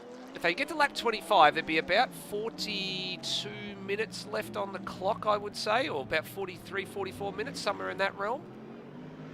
I think it's better to think of it in terms of time rather than laps, just because the laps are now always waiting to a bit of lockup. The laps aren't as relevant when, especially with the amount of safety cars we've had already. It's a bit too in flux to know if that's going to be accurate, but definitely time-wise, it's, I think, a bit early for him, honestly, for Parrott. Crackers in the lane as well at the moment too, so there are a few drivers that are starting to come in and look at how they're knowing that they're going to have to stop twice anyway. There's an over and under for Will Devenish, and Rhodey just realises he's not in the fight here, although Rhodey decides, hang on, I want to box on here with Wilbur, and he's going to fight it back down turn 7. It's the high speed part of the course, and Rhodey on the one side. How did they avoid the contact there? That's great racecraft, and Rhodey holds him high and dry as well, and he's going to maintain that position. That is great racing from Rhodey. And Will gets a much better launch out of turn 10 here, and he'll have the high ground for the inside coming back into the stadium complex. Has he lost it? Has he lost it? He has lost it. He's lost it. That was some great action. That was some great side-by-side action between Devenish and Rhodey. Two people at completely opposite ends of the driving scale, and Rhodey gets his elbows out. It's a yellow flag down here in the final sector, and I'm just looking to see. That's going to be for Glenn Miles. Yeah, it is Glenn Miles on the outside of the final corner. Jeez, I was hard in my mouth. I thought we were getting another safety car. And Miles as well, he ran off the road at turn 12, just in front of Steve Bolger, and has had this incident here at the final complex of corners, and almost took out Steve Warwick in the process as well. So he's, in fact, I think he's parked it up in the garage. I think that was actually Nathan Higginson was around in turn 1, so I think that might have been. No, that just happened then. That's separate. Yeah, and Nathan Higginson almost took out. Luke Rosella, Lewis Wedding took the avoiding action. Burke was pit, by the way. Here it is on the replay. This was the Glenn Miles thing you were talking about here, Flood. And then just watch this Aston Martin peel around the corner, and the gap gets very small. Whoa. Yeah, that's what happened, and that's the reason Glenn Miles has now decided to pull the pin on this race. Yeah. Lockie Burke, the first of the leaders who hadn't pit under safety car to pit, so he's made it to essentially the 50-minute mark. Yep, so he'll definitely have one more stop, barring a ridiculous amount of safety cars. So that elevates Brenton Foley to 3rd, Phil Boak to 4th, and Steve Bolger to 5th. So that's a bit of a shuffle up on the order there. Now we're just keeping an eye. So where did Lockie Burke come back out. He came back out behind Will Devonish. So Devonish with yet to stop, but he has also been in throughout the pit stop phases for him. We're through the yellow flag periods and the safety car period. So he's actually got a little bit of time to gain here. Although that being said, he actually is only about, about 12 seconds or so up the road from Lockie Burke. He's actually at the back of this train here with Rhodey and Dane Liccardo. Yeah, I think both Bagsy and I were reacting to Will Devonish having a monster moment on the exit of turn 1. Just in the background, a shot here is it looks like Liccardo is actually going to squeeze Rhodey to the apex there of turn 4, and that's going to compromise Rhodey's run. And let's see if Will has the confidence on the brakes in that Ferrari. Big slipstream for Rhodey though. Yeah, a huge hole in the air that Lexus is punching through. Oh, it's really look close. Look how far he's gone past. Jeez. That Lexus has got some serious horsepower, and Liccardo comes back. In wide though, a bit rude for Liccardo there. That's say Will Devonish tried for the 2-for-1 special there at the hairpin, and then ended up in the middle of the three out of the 3 cars here. But Will Devonish should be thanking his lucky stars that he's beyond Rhodey now, because he has not had the easiest time passing that Lexus in the last few rounds. So he's probably going to. All right, so there we go. So Lewis Wedding now into pit lane and taking a fresh to the boot. So he's just in front of the 45-minute mark here. So got to lap 23. He can't make it home from here. He can't make it home. Yeah, just adjusting. Someone's off at the exit of the final corner, and it's Nathan Higginson again. And I reckon this might be Higo putting it in the garage after a few incidents and a few off-track excursions. No, he's going again. He was just waiting for the traffic to go past, actually. So we'll get a bit of a look at Higginson's off here around the last couple of corners. Now, I think he actually took maybe a bit too much curve, did he, on the outside? Oh, he was actually well wide. He's actually tagged the front fence once, twice, 3 times, a charm. And then, okay, that's some nice parallel parking. And he was then just waiting for the rest of the traffic to go past before he rejoined the circuit there. There he goes. The Weddings ended up about 15 seconds ahead of Lockie Berg. That is perplexing to me as well. I was just about to comment the same thing, Bagsy. They were not nose to tail, but they were only separated by about 5 seconds prior to the pit stop. So that's a big gain from the Lucid Sport driver. Lockie Berg had some damage to be repaired that Lewis didn't. I haven't seen Berg close to any other cars or any walls so far this race though. Okay. So it might not be that as Luke Rosella's in the pits. It might just be that maybe Wedding's short fielder expecting to come in at some point within the next 20 minutes to get to the end, whereas Lockie Berg's maybe brimmed it. Something very interesting at the moment is that Rhodey, Devonish, Liccardo are all ones who came in that last car. Wedding's come out behind them. Rosella's probably going to come out ahead, but maybe not. And so he's going to have to work his way through these guys if he doesn't come out ahead of them. And that might be a few laps at least before they pit. I'd say actually Rhodey's in now, but Devonish and Liccardo, they're definitely, Rosella's still stationary. Yeah, there's definitely going to be ahead. There's a change of position here. Wedding's going to be ahead. Yeah, Wedding's going to be ahead of Luke Rosella and ahead by some margin. There he goes, and Rosella's leaving the lane just there. You'll start to see him just emerge the back of shot as they come around the first couple of corners. So there's Wedding, and there's his teammate. So there's actually been a swap between the teammates. So I reckon Wedding's changed tyres, so it's not like he's saved time there. No, I reckon I know what's going on here. Short fuel? Yeah, short fuel. I reckon Wedding's gone for the 2-stop, and Luke Rosella's committing to getting home from here. I reckon Rosella's brimmed. I reckon Rosella's brimmed it, and Wedding has gone. I'll put in half a tank, 2/3 of a tank, and that's the difference in time because Rosella had 10-second gap prior to the stops. Better part of Then importantly, the important part in this equation here is the PBF Mercedes, right? So they have been in several times under the full course cautions. They now lead this race in a 1-2. What happens here, gentlemen, if a safety car comes out? These guys will be in. They will have done all their compulsory stops so they can get home from there.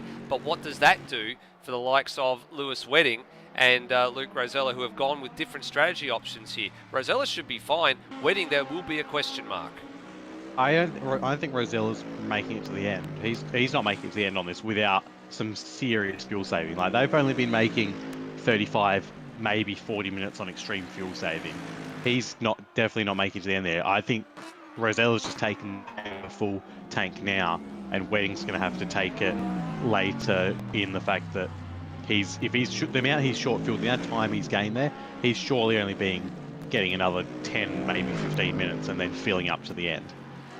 Whereas I'm just doing the numbers. Rosella's going to have a quick, like, splash and dash with 10 to go, maybe. I'm just doing a bit of math here as well, Bagsy. A full run through the pit complex, including the stop, is about 60 seconds. So you actually have got to drive-through penalty as a drive-through for Nathan Higginson. So that'll be for some track infringements. Sorry to jump in over the top of you now. There was contact between Dane Liccardo and Will Devonish in the braking zone for the hairpin, and Devonish gives Liccardo a serve on the outside as well. That could have gotten pear-shaped very quickly as they go through turns 7 and 8 now. Wedding and Rosella are coming up to this battle as well. They're actually, they have arrived. They got to be really careful of this. I think Liccardo might pit this lap. He's got to be close. He's gone around. There was the tiniest little touch between the rear of the Ferrari and the front of that Audi that unsettled the front of the car and got the rear out of shape, and that's put paid to that battle for the moment. But that was brewing something unsettling, and it almost bubbled over there. That came very, very close to becoming a major incident, and right in front of the effective race leaders as well. There's Liccardo's hitting. Yeah, Liccardo's in. So he'll be able to get home from here as he comes into the lane. We go back to where... I'm not convinced. I'm still not convinced. No, I'm still not convinced. He won't. I reckon he will. If he has a light right foot, he'll get home. Disagree. Safety car. I disagree. I think chance. If it was Luke Rosella, I'd say, yeah, fine, he can get home from here. But I don't think you can confidently say that anyone can get home if they're pitting before 35 minutes left. I don't think you can say it. Because remember, it's +1 lap at the end as well. So you've got to do an extra lap on top of whatever the time requirements are. So this is for position. And also, honestly, this is for position, in fact, with regards to the lead of the race, because there's a big bump there from Wedding into Devonish. Because a safety car here, Devonish can theoretically make it to the end. The Porsche almost certainly can. So this would be very advantageous if a safety car, for Devonish at least, if the safety car was called here, and definitely for Boak and Foley. Yeah, because both of these guys have one more stop to make, and we know that because there's no way that Wedding filled up the whole tank. So both of these guys are effectively on the same strategy now. So this is a real live battle on track. But the question is, Devonish probably needs the safety car to be able to make it with the economy of that Ferrari. Lewis Wedding's going to try to go around the outside. It's not happening though. These are sparring partners from Montreal as well. Remember that incident we spoke about earlier in the piece at turn 1, where Rosella's arriving too. And Rosella's arriving, you're right, now with the turn of speed. So now they're going to try and bully the Ferrari here into a mistake, but Devonish is not giving any quarter here. Lap times are not too bad as they go through the lane. Turbo now in the lane as well, so they all gained a spot in that one. And what's going to happen here? Are there team orders here? Yeah, I was about to say, are there some team orders? Or is this full-on racing? This looks like full-on racing. Yep, this now looks like they've gone 2 completely different strategy options. Actually, is there a slingshot? Is there going to be a slingshot moment happen here? We saw this in qualifying. Shake and bake. Yeah, there's potentially. Is there going to be a high-speed drafting slingshot to get one of the Porsches past the Ferrari? Oh, look at this. This is next level stuff here. Oh my gosh. So Wedding down one side, Rosella down the other. They're going to box on and sandwich here. What is Devonish going to do? He doesn't have the tyre quality. He doesn't have the rear tyre quality to be able to get out of that corner quickly enough. So Lewis has gotten past. Oh, and there's was there a little bit of contact there as well? Lewis has almost lost it. Oh, Very tight stuff. Now Lewis is holding Devonish high and dry, trying to open up the wheel for Rosella. He can't get through there. Can he get through this time? Sides down the inside. There's a little bit of push and shove as well on the exit of that corner, and somehow both of the Porsches end up on the other side of that Ferrari. Woo, that could have gotten very out of shape.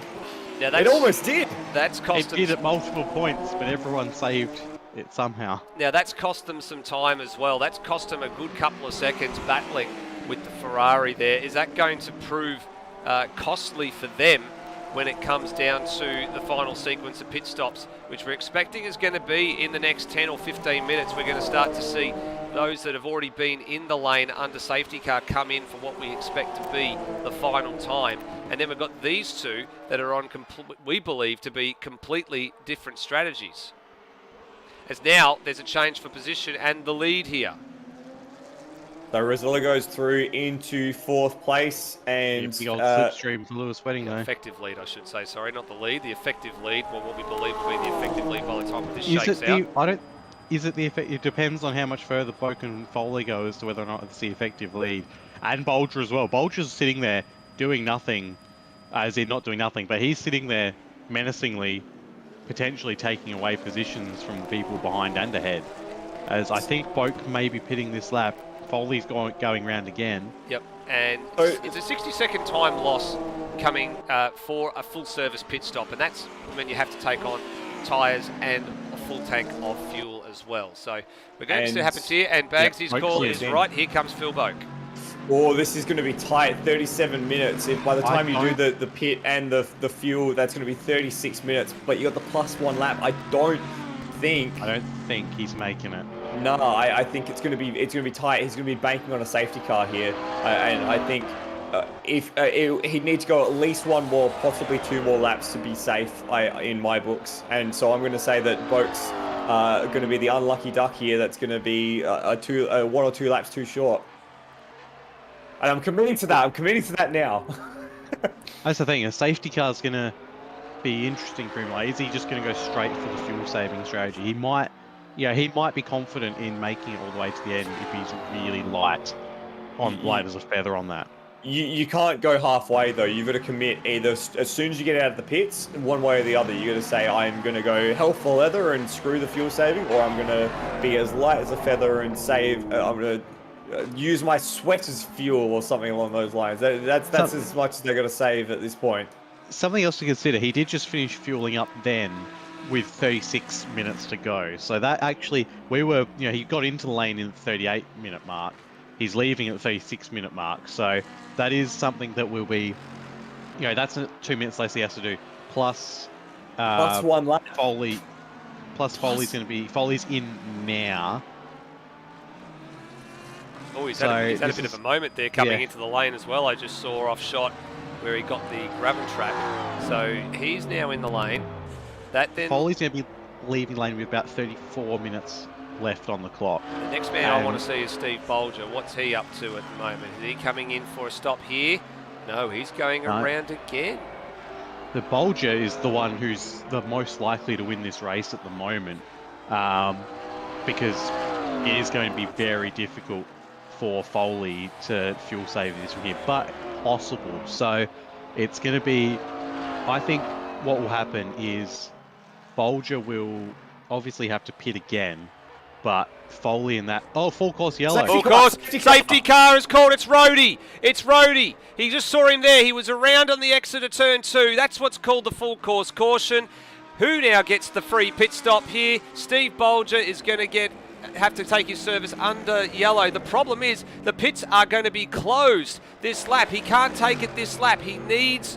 You see, he's coasting. Look, he knows that he's got to try and fuel save a little bit here and try and keep a little bit of juice in the tank, and then he'll have to go around again and come in. He's going to lose all of that advantage. Everybody else is on the lead lap. He's going to fall all the way down the order to 14th, depending on who else has to stop. I wonder if he was planning to come in this lap. I wonder if this was the lap he was going to be into the lane, and he's going to now find another lap's worth of fuel to get around under the safety car because it's going to be closed. So that's Oh, that's going to be mighty, mighty unlucky for Bolger if that's the case. On the flip side, though, there's going to be everyone's going to have to take this. So if you've got to pit again, you've got to take it now. So that means Lewis Wedding, Will Devonish, Lockie Burke, Foley, and Boak. If I was Boak, I'd just take it and give myself peace of mind here, even if the safety car is going to let me save a bit of fuel. No. You stay out. They've filled up. They're fine now. They've got to bite the bullet. Bagsy's right. They've got to bite the bullet here. They've made their bed. They've got to lie in it. So Boak has to fuel save like crazy. If he's a lap or two short, he's got to save. It's good for them. It's good for them. Yeah. Oh, I'd still be nervous if I was Boak. That's the thing. No. Oh, You're happy. Some foxing going on. Rosella thinking that he's going to try and outfox people by going into pit lane. No one's buying that sunshine. We know he's good to the end, but what our numbers are telling us that he can. Devonish had pit as well, hadn't he? Devonish had pit. Now, Race Control's just issued a penalty for Dane Liccardo. What's he been up to? He's leaving the lane. So he actually stopped under a full course caution. Under the first lap, yeah. So actually, no. Was he in the? Yeah, there he is in shot. So I'm wondering what's happened to him. Did he actually? He took the bait as the. He was in the lane a long time. So he unfortunately, that's a legitimate penalty. Unfortunately for Dane Liccardo, he has stopped under the full course caution and has been issued with the what's that? Did he get a 10-second stop go? Or was it a drive-through? Drive-through. And just to clarify, it's specifically on the first and last laps of the safety car because of the problems that Automobilista has with the safety car and pit stops and that sort of stuff. Once the safety car's been out for a lap, it's fine. You're allowed to pit. We've seen that plenty of times already tonight, but specifically that first and last lap, which causes issues. So it's part of the game, part of the series. We've outlawed that, and that should have been in the driver's briefing, and they should have known about it. So unfortunate for Dane, but he's messed that one up there. Pit, did he? No, he's still behind the queue. He's still behind the queue at the moment. So, so who's in the queue? There's just a top 5 at the moment, and then the PBF Benzers are playing some catch up at the moment. But they'd be saving fuel. They'd be squeezing blood from a stone at the moment, trying to keep as much fuel as they can on board. There they are in the background. Now, if I was the cars a bit further down, you would have said like the likes of Rhodey and Cracker. You're on the lead lap now. Apart from Dane Liccardo is the only one who's a lap down. You're on the lead lap. Push up to the back of this field because you don't want to spend too much time in the pits. You don't want to lose the back of the snake for too long because otherwise you're going to be hurrying to catch up to the back if the safety car comes in. So you've got to, they're dawdling at the moment. They're down at the hairpin. The rest of the field is up at the turn here. And here we go into the lane. They're all coming in. What the hell's going on here? We thought a few of them were good. Liccardo will go around and get his lap back. Everyone's going to take it. So who hasn't taken it? All those guys need to pit still. Yeah, so everyone who needed to pit has to take it. There's no negotiation here. You've got to take it. There's no way that you can guarantee. There's going to be some issues here. The loose SimSport Porsches are going to have to stack. Who didn't come in? One of them didn't come in. It's Foley. Foley didn't come in. So we were saying that Foley's probably the one that is the most fine on fuel out of that whole group. So he's stayed out. This is Let's awkward. see how they all come out. It's awkward. Parrot didn't get his box, and then the Porsche of is that the Rosella Porsche that's boxed in? Rosella Boak's going to beat him out. Boak's got track position here, gentlemen. Yeah. No, that was actually a good job from Foley because he knew he just needed the splash and dash. That's well played. So Foley goes out, Rosella goes out. Lockie Burke. Luke, that's Lewis Wedding. Where's Steve Bolger? Still stationary. He's at the back. He's on screen now. There he is. He's waiting to go. For the pit crew to release him. Will Devonish goes. There's been changes on pit lane. So yeah, Steve Bolger was the one who was worst affected by a long way because he was right about to complete his stop. He just got absolutely shafted by that safety car. But yeah, your big winner, Brenton Foley. Turmo, wow. Have a look. No, he still hasn't pit, has he? No, have a look at the running order on the side of the screen though here, gentlemen. So Foley, and he's got a margin. He's got Turmo, Boak, and Cracker in between him and the loose SimSport Porsches. So this is played. I've got to work out here. When did Turmo last stop? He came in, having a look here at the times. He came in on lap 26. What time was that? So he can't get to the end. No, so so he it's going to, maybe. he can't get to the end. 26, that would have been at least 12 minutes ago. So that he can't get to the end from there because that would have been 40 minutes to the stint. And Well, this safety car, maybe. I don't care if you're Luke Rosella. You're not making 40 minutes to a stint. So I reckon Turmo will have to come in again. Boak and Foley, though, they've played this brilliantly. Boak, I said he should come in and just give himself peace of mind because it's going to be a quick stop, and he's jumped all of them. I don't know whether or not the Loose Sim Sport guys were, because they had to double stack, whether or not that caused them a longer time in the pits. But they did the side-by-side stacking up pretty well. Rosella took a little bit longer to get into that position correctly, but he still, they still managed to do that. This has changed the game. This has changed the game, and the clock continues to wind here. Every minute that this clock winds down is in favour of the Benzes out in front right now. So 28 remains. There's what lap times are they doing under safety car? They're doing 2-minute 40s under the safety car. So green flag to come. So yeah, take off another 2 3/4 minutes here, gentlemen. That'll get us down to about 25 and a half remaining at time plus 1 lap. So let's just do the math here. So 25 minutes with 60 seconds to give us the time. So that gives us that. And then it's about a minute. Let's just work on a minute 40 for a lap, which is 100 seconds. You're looking at about 15 laps remaining, give or take 1 lap. So that's a pretty decent sprint, and it's going to be pretty hard work for the Porsches to make their way through the forecast to get onto the tail of Foley and Boak. And by the time they do, you've got to say that Foley and Boak... Only one car they need to get through. Yeah, well, I mean, it's forecast to get up to Foley, and that's the important part. And as well, Wedding's ahead of Rosella, and I'm not sure how that works, because Wedding had the longer fuel fill. Because Rosella had the issue getting into the box. Yeah, because Wedding was still ahead. He actually was I don't know who. No, Rosella was ahead, wasn't he? Yeah, Rosella was ahead, but he was trying to line up the box so they could both pit and not have to worry about the stacking. But he went too wide initially, so he didn't start his service till after Wedding. And then he also got boxed in by Cameron Parrott as well, who had the pit box ahead of him. So very complicated stuff. So let's just give everyone a quick run through of the order as it stands. We're about to go green this time by. So we have Foley, who we're expecting is good to the end. Marginally good, but good.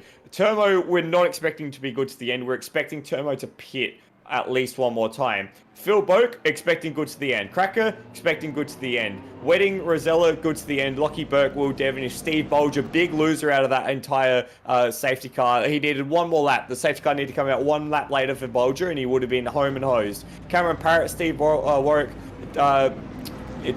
I've forgotten. It's Darren Loughnane. I was always going to say Dane Loughnane. Darren Loughnane in 12th. Rody Liccardo. They're all on the lead lap here. Higginson and Miles, the only retirements. We're about to go green for 25 minutes to finish off this race, and a drive-through penalty for Phil Boak, which I'm not sure about. That'll be incorrect. That'll be cleared by race control. It'll be one of the AMS things as Foley bolts away at the front of the queue here. The interesting part's going to be what's happening behind.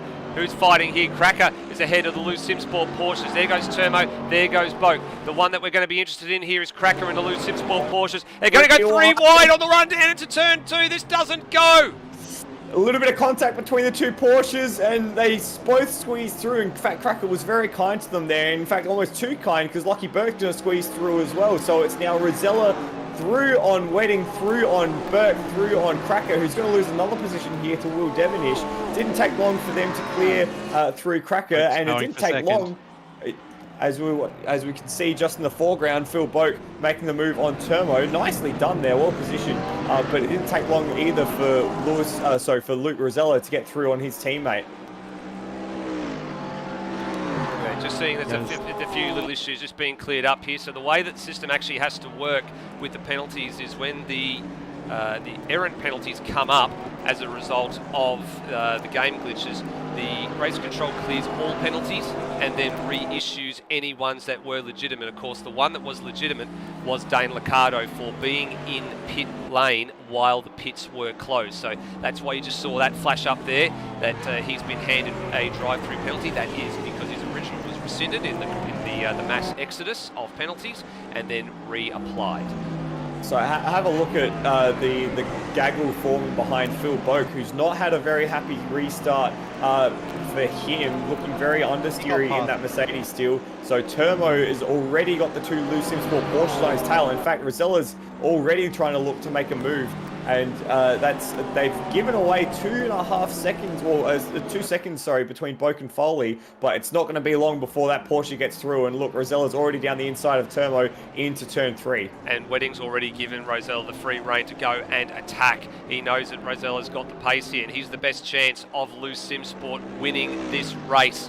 And here he is on the run up towards turn number 6 through the very, very fast parabolic. Rosella switches sides here. Left, right, left. This time he commits to the left. He's got to stay there. Boak's got to hold him out wide on the run here through 6. Is there a switch back on? Boak tail drifts it through there, through the break. Beautiful block pass to hang on to it here, all temporarily. Nearly got held up on the sausage curve on the outside of 6. And now he's got to play defense through 7. High speed down to 8. Does Rosella send it?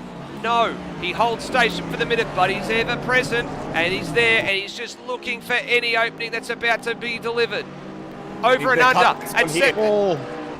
That's very well done. Very well done there from Rosella. Just held it in tight, and then tried to swing it back to go side by side through turn 12 into the arena. And Boak's going to try and hold him around the outside. He's going to use the understeer of that Mercedes to just lean on the Porsche. And in fact, the Porsche runs a little wide, and Boak very nicely done defensively there. So he maintains second place. Lewis Wedding now into 4th as they're using some grass on the inside of the final complex of corners. And this has allowed a further second to the gap ahead to Foley. So this battling is playing very much into the hands of PBF at the moment. Great. It's very much Alonso at Hockenheimring blocking Lewis to help Ocon. In this case, Phil Boak is helping Brenton Foley extremely by keeping the raptor pack that is Loose Sim Sport from getting up ahead. There's some very good defensive driving from Boak. He knows that he probably doesn't have a shot at podium now with these guys. They've got so much pace in comparison, but he can do as much as he can to help his teammate. As Rosella goes for another time, he's going to have to commit to the outside now because they're side by side. Absolute drag race. This is where the Merc starts to have its, sorry, not the Merc starts to have his legs, but Rosella's just already passed by the time they reach the corner. And Wedding was thinking about it as well, and that's the problem. Oh, he's got hung up on the curb as well, so he's dropped those positions. Oh, there's been an accident. Sorry, gentlemen. There's another accident up at the hairpin. Bulger's involved. It's a local yellow, and now it's a full course caution. Yeah. Well, so much for the time that was bought for Brenton Foley. Now it's back to... So let's see what happened here. I'm not sure if it was ahead of Bulger. It may have been ahead of Bulger. There was something going on here at the hairpin. So Parrott went down inside. He tagged Bulger, sent him around. And yeah, there was unfortunately a coupling together here and a few others that were involved in that one as well.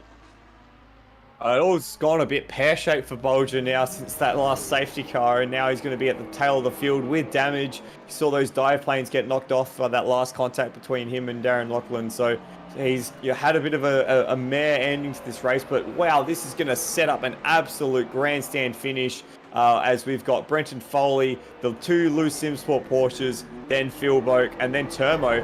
Now, I'm hesitant to say that Turmo can get to the end, but this safety car certainly helps. Definitely, and Turmo will probably regret not sort of getting his elbows out and fighting a little bit more with this late safety car. Now in effect, it's the 4th safety car on the day. We haven't had this many in GT3 for quite some time, actually. This feels more like a SRO GT World Challenge event. This is what happens when you get AM drivers behind the wheel of GT3. Not saying that anyone here is an AM driver, just that this is what the feeling is like. Now we're actually just getting a little bit of a word from race control that Dane Liccardo may have actually served his drive-through penalty at the restart here. I'm just actually getting a chance to have a bit of a look to see what happened, just to confirm that. And it looks like, yeah, that is the case. So race control definitely have seen that one. That's going to remove that particular penalty. I actually just saw in the live chat that, or the server chat rather, that he had served it.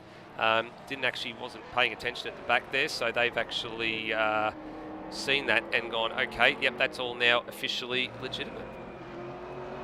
So that's actually a big swing for him, because if he hadn't served that penalty, then he wouldn't have been able to get back onto the back of this field. So that's a very, very important piece of information.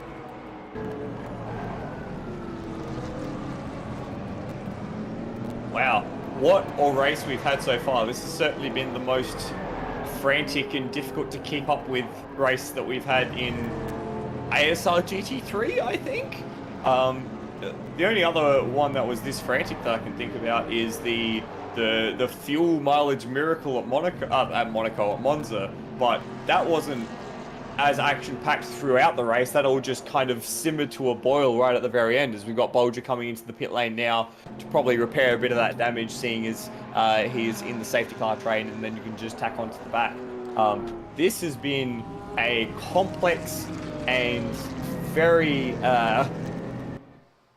frantic is the only real word that comes to mind. It's been a difficult evening to follow in terms of what strategies are people on and where everyone's going to pop out the other side. But we are going to be set for about a 16-minute grandstand finish last stint, with Brenton Foley trying to hold off both loose Supersport Porsches with the support of Phil Boak just behind as well. So this could go in any direction here.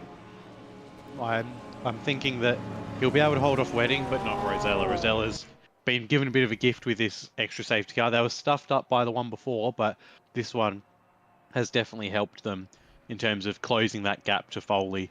You know, there was about 3 seconds, which they probably could have eclipsed fairly easily, you know, given 3 or 4 laps, but they would have had to eclipse that, then pass, and that would have been relatively difficult. I mean, I think it would have made it harder for Wedding at least, but yeah, it's going to make it a bit easier for Rosella, I think.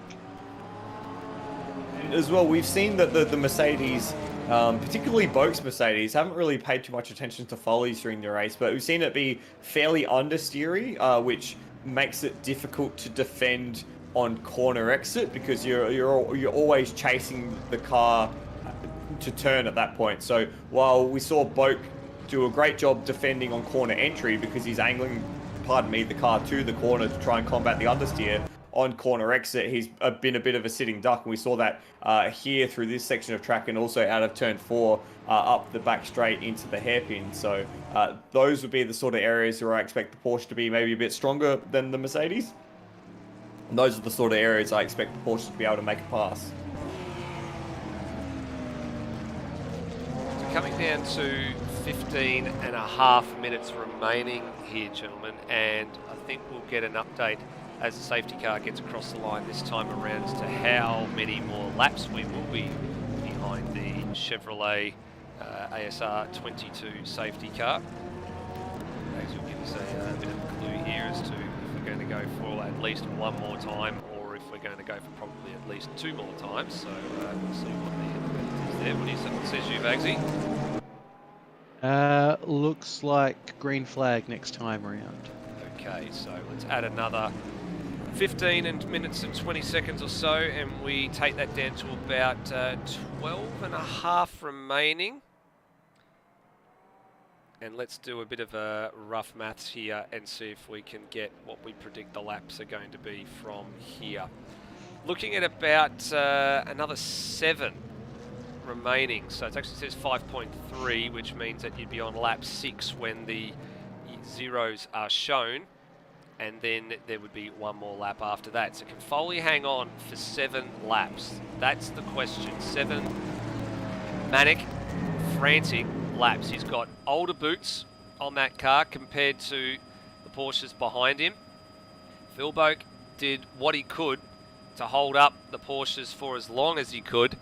But now he is the man that's actually got, he's got to find something here, I think, Phil Boak in the 46. He's got to get a pass done on probably at least one of the Porsches in the first 2 corners to really have a shot at potentially dragging himself up onto the back of the second one to help his teammate out here. If you look at the damage on Foley's car, actually, I was actually just seeing as he came from the helicopter shot, there's a big old dint right in the lower part of the front splitter there as well. So he's had a shunt or two over the course of the day. You can just see it on the angle there. There it is, big old chunk taken out of that front of that Mercedes. So there's some wounded machinery out there.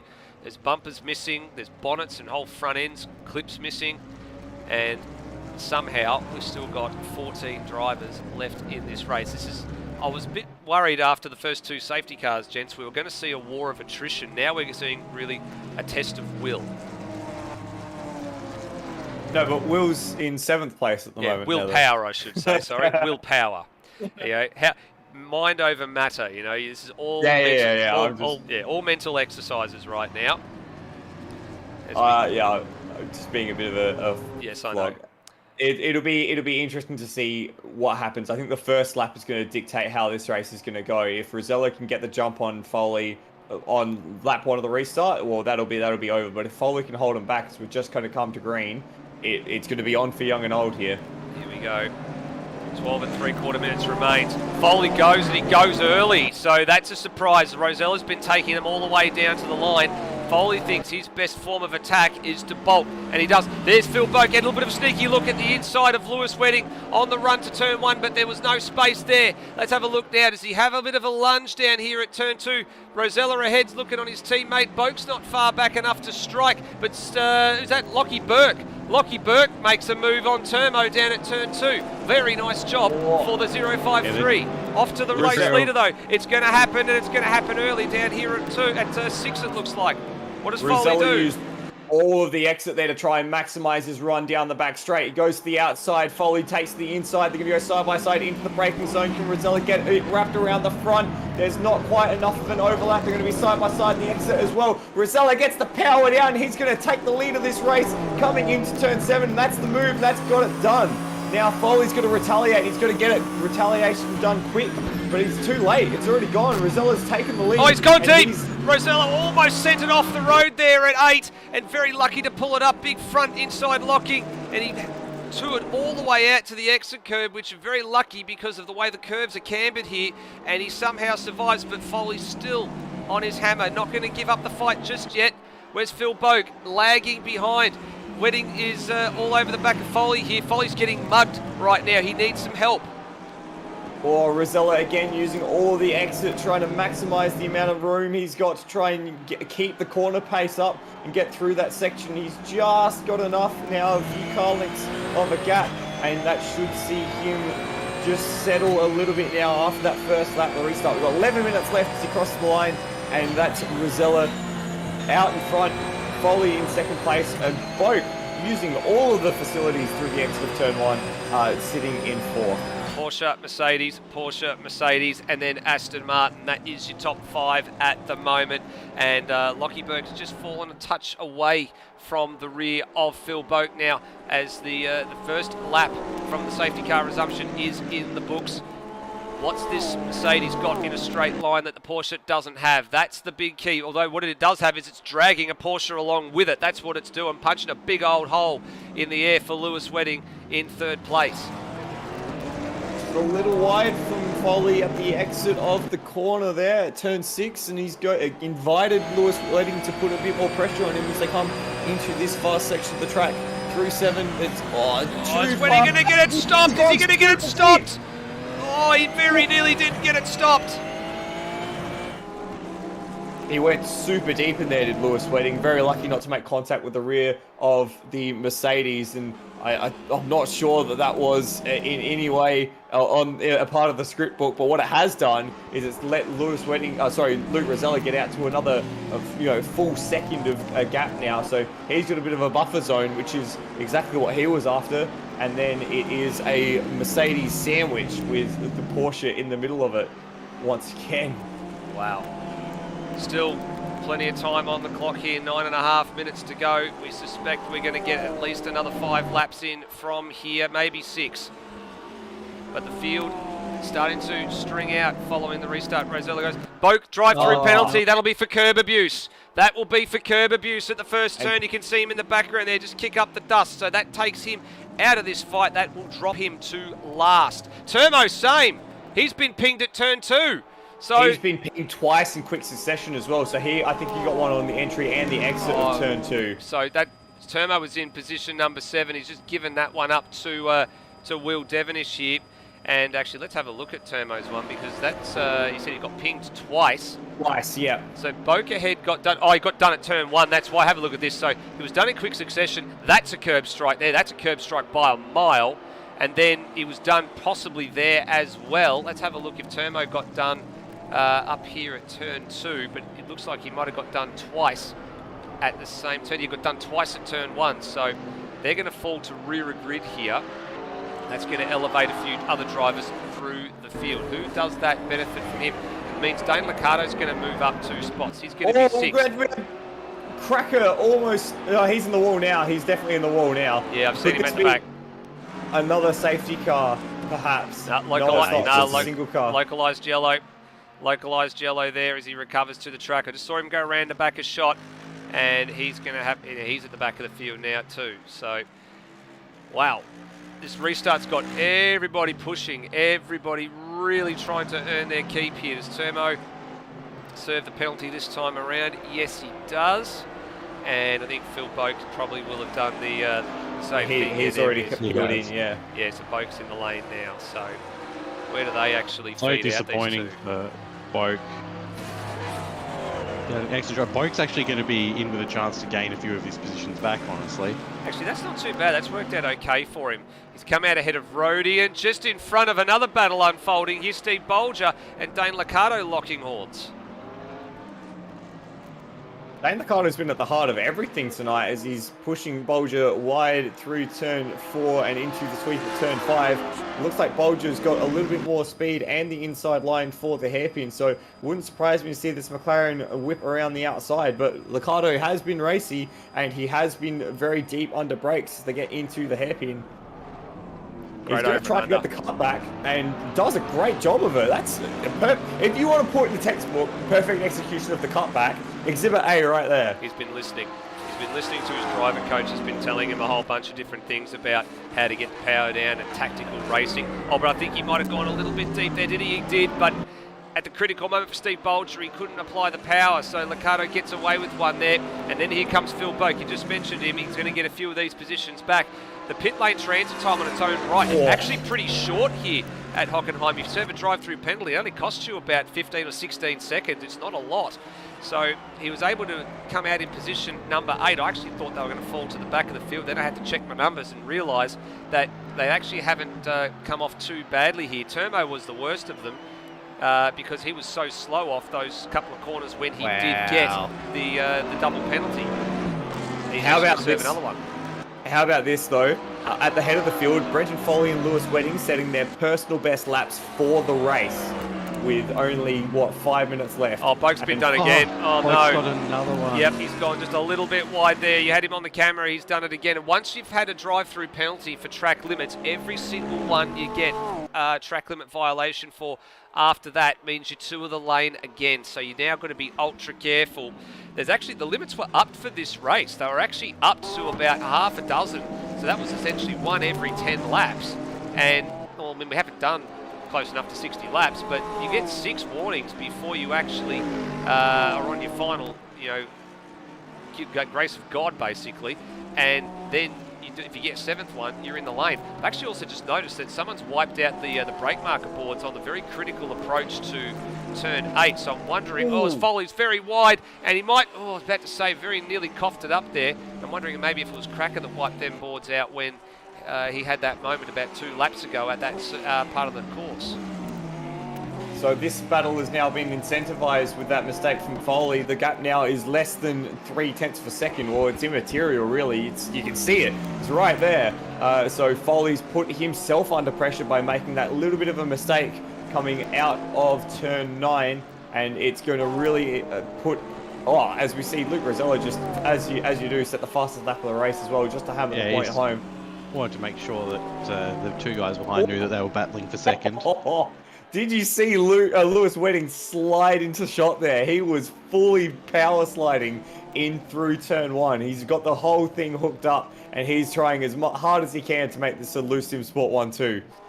Phil Boak back in the lane again. Yep, so that's his penalty being served at the moment. So that's elevated a whole bunch of guys behind this group at the moment up another spot, as there's actually a personal best for Cracker on that lap as well. We're watching the Loose Sim Sport Porsche of Wedding trying to wrap around the outside, going deep.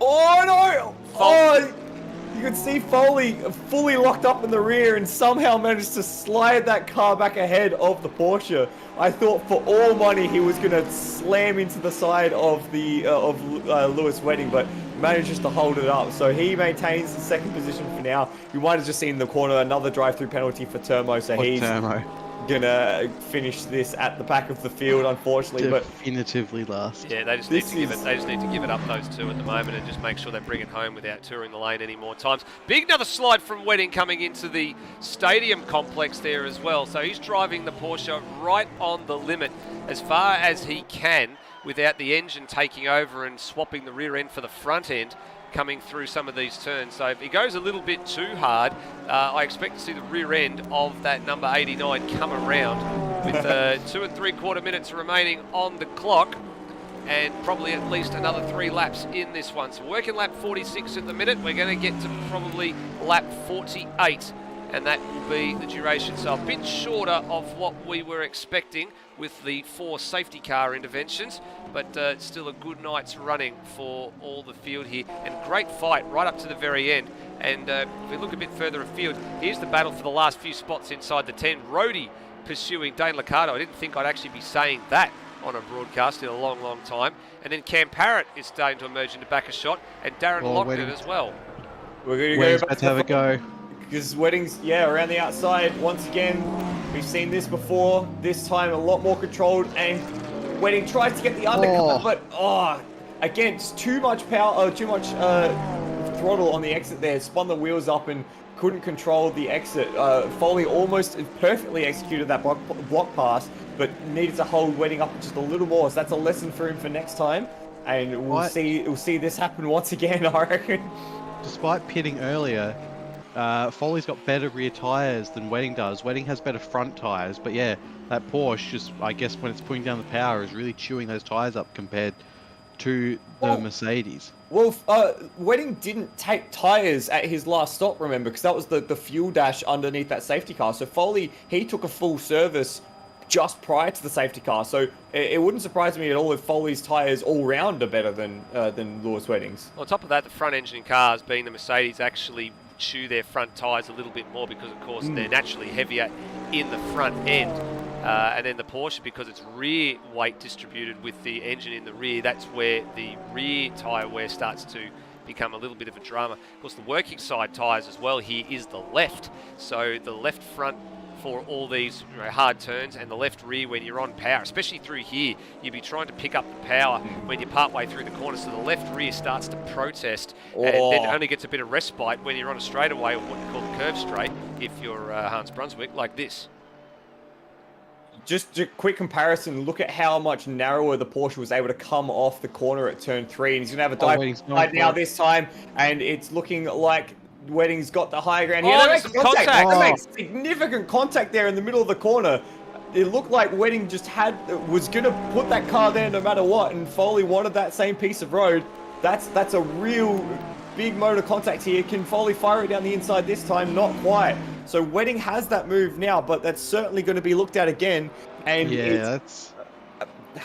it's the time's run out now, and so we're a lap and a half away from finishing off this race. Yeah, and there's almost going to be another change of position here. We've got Cam Parrott harassing the back of Dane Liccardo coming into turn 7 and 8. Liccardo's been able to hold his own bit, although he's wide. Parrott's up the inside, but he's on the wrong side for the next part of the circuit. He's going to have to hang tough. Liccardo leaving some space. Liccardo bails, has no choice but to bail. Oh, there's contact! Sorry! Wedding's been dumped! Wedding's been dumped by Brenton Foley into the last complex of corners. and will take that position again. Foley lets him have it, but that was a full-on Dale Earnhardt style dump at the last corner there. We'll see it on the replay. It just looked like Foley got in a little too hot into the rear of that car. Just through 14 and 15. I wonder if there's a mistake here. Oh, that's a big mistake, actually. Big braking mistake there. I think Wedding got on the brakes a fair bit earlier than he usually has been there. Oh, that'll be something for the stewards to work out then. But either way, on the last lap of the race now, action from the first lap to the very last here at ASR GT3. And Parrott's found his way through on Liccardo. So finally, he's managed to crack the number 26 for position here for Parrott. And you wouldn't believe it, but at the very back of the field, there was a 3-wide moment going into turn 4 between both Warwick and Cracker as well. So we're just waiting for our race leader here, coming up to the last sector on the last lap.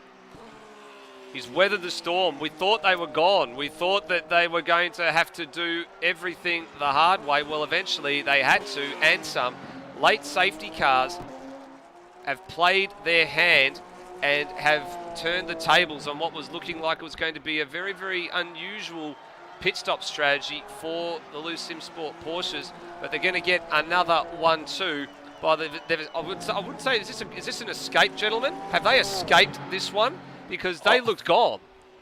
That is, it's a great escape if it is an escape. Luke Rosella, another victory in the ASR GT3. Lewis Wedding will back it up for second place as well. And Brenton Foley will come across the line in third. And hats off to Lockie Burke here as well, under the radar, finishing fourth place. That's a great drive in the Aston Martin, and he should be very happy with that. Will Devenish comes home in fifth. Scott Bolger, after some late dramas, comes home in sixth place. Cameron Parrott leads home this battle pack with Dane Liccardo, Rhodey, and Darren Lockman completing the top 10. And then have a look at this for final drag race. It's going to be Steve Warwick ahead of Phil Boak and Cracker. I told you they were going 3 wide around that lap. That was some cracking stuff. And that's going to be, I think, important in the teams battle as well, because with PBF with Foley being up the front and then Lockie Burke being just behind him, for Steve Warwick to be ahead of Phil Boak there through Boak's penalties, having to tour the lane a few times as well. That could be vitally important on the last few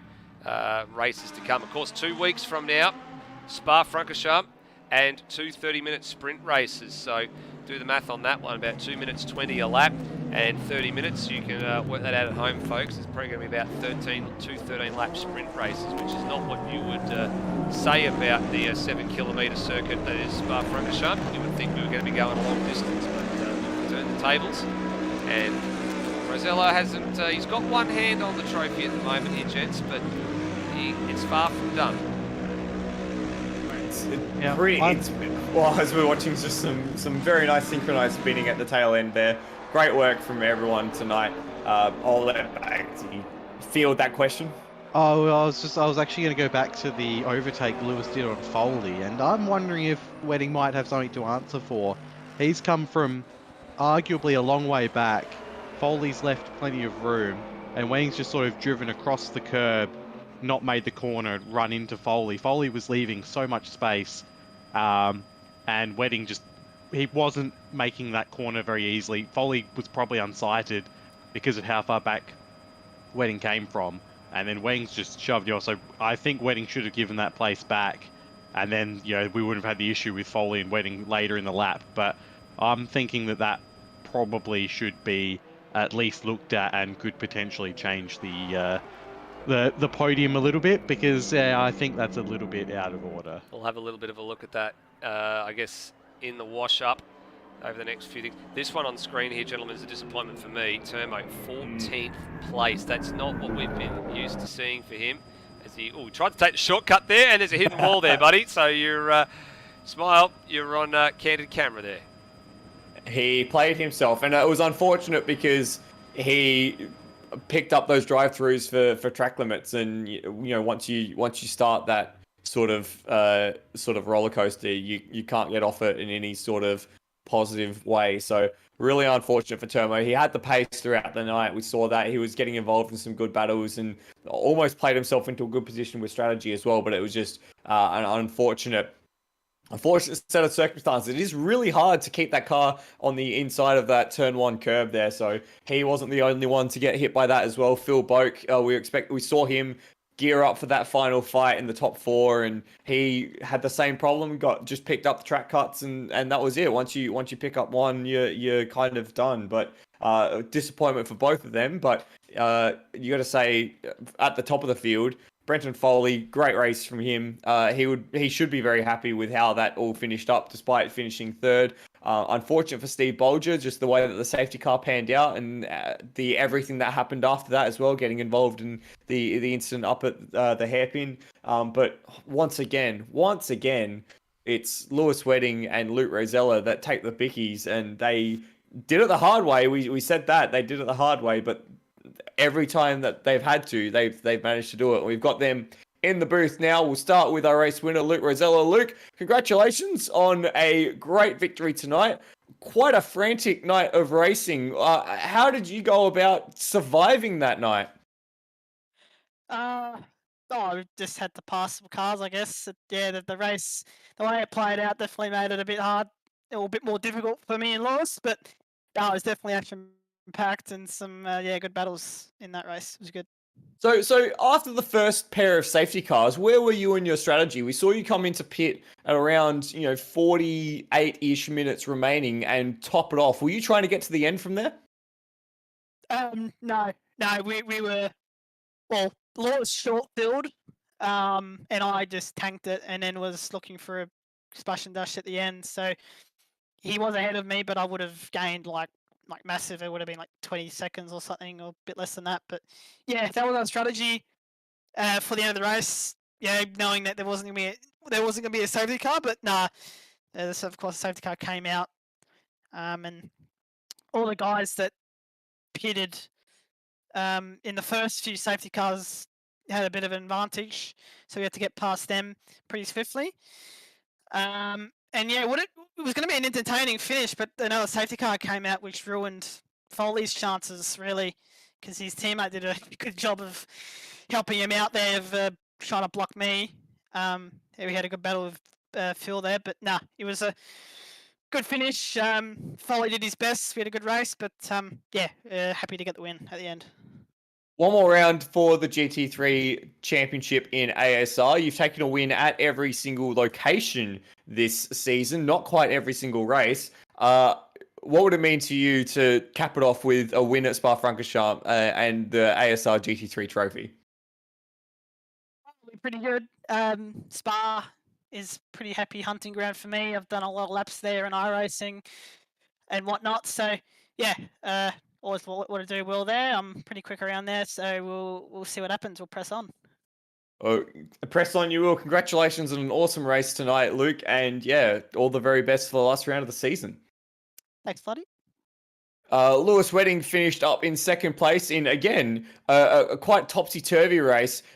Lewis, just take us through that race from your perspective. It was hard to get a handle from up here. How was it from the driver's seat?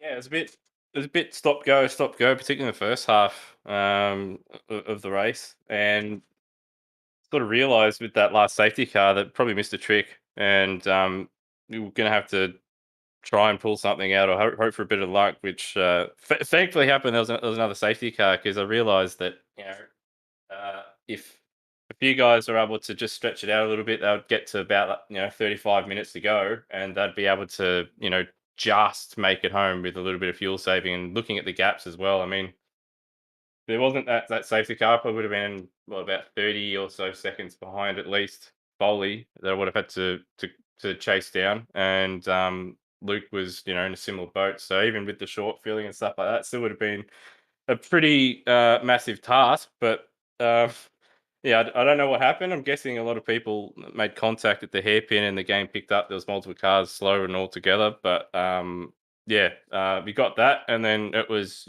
pretty much from that last sort of, well, even before that, me, Will and Luke were all duking it out and stuff like that. So from pretty much 50 minutes onwards, it was essentially a sprint race where we were having to drive as fast as we could. And I got a little bit lucky until with that last safety car. Yeah, luck was the word of the night for a few people. Bad luck for some. Good luck for in the end for yourself and Luke. Just take us through that final battle with Foley. You guys were going hammer and tong for the last 10 minutes. It made for awesome watching. Yeah, so I initially started the race with actually a low downforce setup, but while it did have ultimate pace, as we saw in the hands of Luke, but he's a bit of an alien. So in the mere mortals, like it was okay for a lap or two, but it was hard to be consistent. So after putting wing on after my first pit stop, it made it difficult to pass. So that happened with the battle with Will and stuff like that. But with that last one with Foley, and I got a little bit lucky with Boat, just catching the stoppage curve at the hairpin. I was able to get by, but then with Foley, the front engine car, you can run max wing on that thing, and you're the fastest car down the straight. So I was praying for a slipstream for quite a bit of it, and I made a mistake on one lap and dropped a little bit back, and I was just outside of the slipstream range. But Foley's front left must have, obviously, he did good 35 minutes or so on that tire, so he was starting to understeer a bit, and I was able to just get closer and closer and closer with the little minor mistakes and understeer it is getting. And then I figured with time expiring, I was sort of trying to treat it as well like a Formula V race where you want to sort of lead at the end, but because I knew my top speed wasn't enough, but I figured I might not get a chance on that last lap, so I decided to go a lap early, and got the move done. But then in the stadium section, my rear tires were a bit warm, and I was sort of holding on a bit, and Foley, like, I had a big slide at the second last quarter. Foley had nowhere to go, and we sort of had a half spin. He redressed it, and then again it was battle joined again for the final lap, which thankfully I had just enough of a gap and tires just to get on and and get second. But yeah, it was certainly a lot of fun, and yeah, certainly well earned. And I'll take a victory among the mere mortals, that's for sure. Yeah, just forget Luke Rosella. It's ASR GT 3.5 over here. Great season for you so far. Of course, the team wrapping up the team championship. You're sitting pretty comfortably in second place. Yeah, just with one round left, what are your feelings about the GT3 championship? Well, thankfully I've got Luke in the team.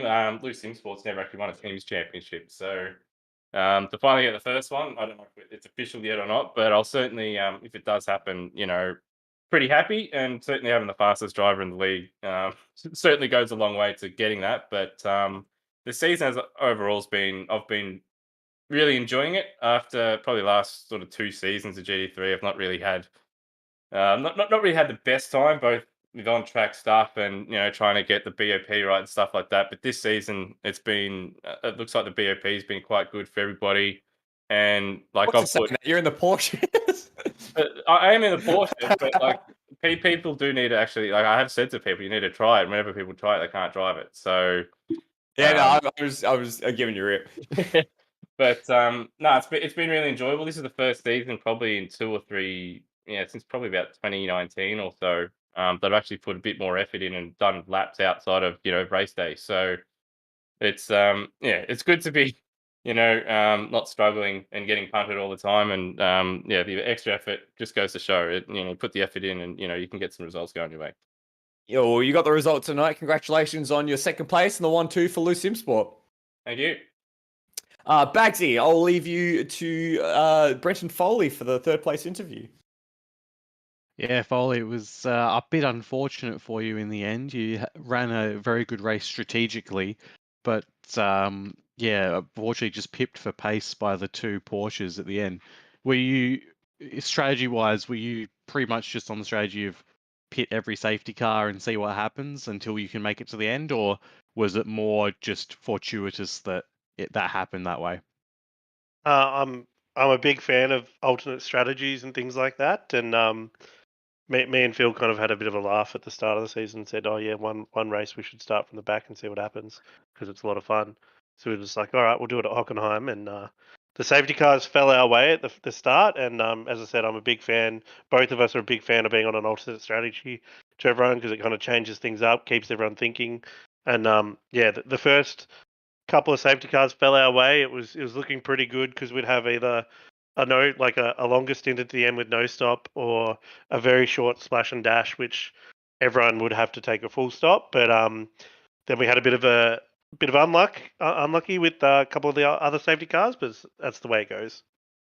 Yeah, so the question is, without those 2 safety cars, were you able to make it to the end on your last pit stop there with With 35 to go, or 34 to go when you left the lane? I would have, yes, I believe yes. That's some bad It's luck very then, 'cause- tight. But yeah, I think because so. you were going to have essentially a pit stop on the guys behind you. When Boki was defending before the 4th safety car, that 3-second gap, do you think that was going to be enough? Were you going to be able to hold off maybe Wedding, or do you think they would have still been both passed by the end of the race with or without that last safety car? Boki did a mega job giving me that gap, as he does when we're kind of close together. We always do the teammate thing, but yeah, he did a wicked job. I knew that the battle for first, I was going to try, but I wasn't going to waste too much time and lose time to Lewis fighting off Luke, because I knew he'd eventually get me.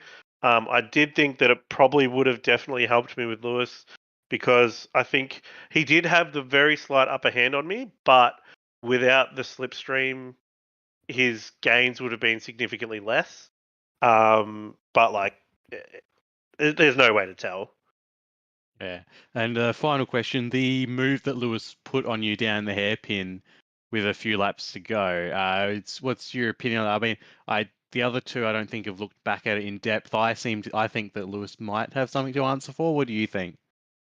I honestly was only in the driver's seat, so I don't fully know how far up he was and what the contact was like. But yeah, I would have to look at it. I was kind of just in the moment at the time. I honestly didn't even think about it. I just knew that I had been passed, and I had to respond pretty quickly if I was wanting to get the spot back. Boo, that's so boring and diplomatic. Fair enough, Foley. Thank you. So yeah, there's a very diplomatic answer from Foley, and definitely he's got the driver who hasn't looked at the incident answer down packed. So yeah, very well very well responded to a fairly loaded question, if I'm honest. back to you, Nether. Good on you, gents. Thank you very much for that. And yeah, I think I think when you asked that question of Brenton Foley there, Bagsy, I knew there was only going to be one response, and it was going to be the politically correct response when you're on the podium. It's Foley. It could have gone either way. No. I know Foley very well. He's too polite when it comes to that. It's no different to when you're in a Formula One paddock and you get them shove a microphone in your thing, and then they give some long-winded answer about how everything has been, and they basically don't give you the answer that you want. They just make a really convoluted answer. So it doesn't. It's like a politician, right? Completely avoids the answer to the true question. So Foley, I think, has probably played that one with a fairly straight bat, and I'm with you.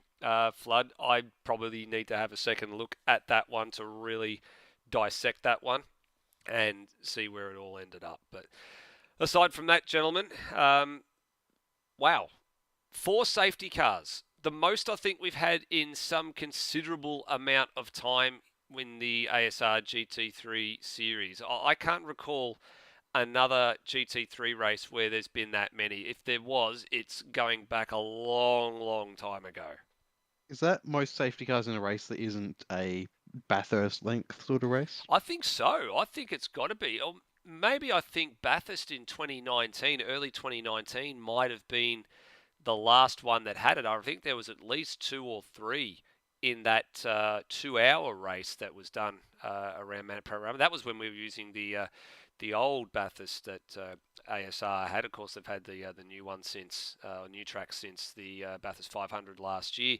But that might be as far back as it goes. So we're going back, better part of 3 years ago for when that came along. So I might be interested to get the resident statistics man who's been putting some bits and pieces together, Brendan Ross, and probably with his sidekick Benjamin Rhodes, to go and see if they can dissect that one and figure out when the safety car, or the most amount of GT3 safety cars in a race. So we'll see if we can get that in between rounds for you, which of course 2 weeks away is the final round of the championship. So you will see that here on Outlaw Broadcasting. That will be on the 14th of June. So 2 sprint races, 30 minutes each around Spa-Francorchamps, and Luke Rosella with one hand on the title, and just needs a point scoring finish in the in the first of the sprint races to lock that one away. So, on behalf of Bagsy, okay, that's fine. You're right. I just want to say something before we close up. Now, I just want to point out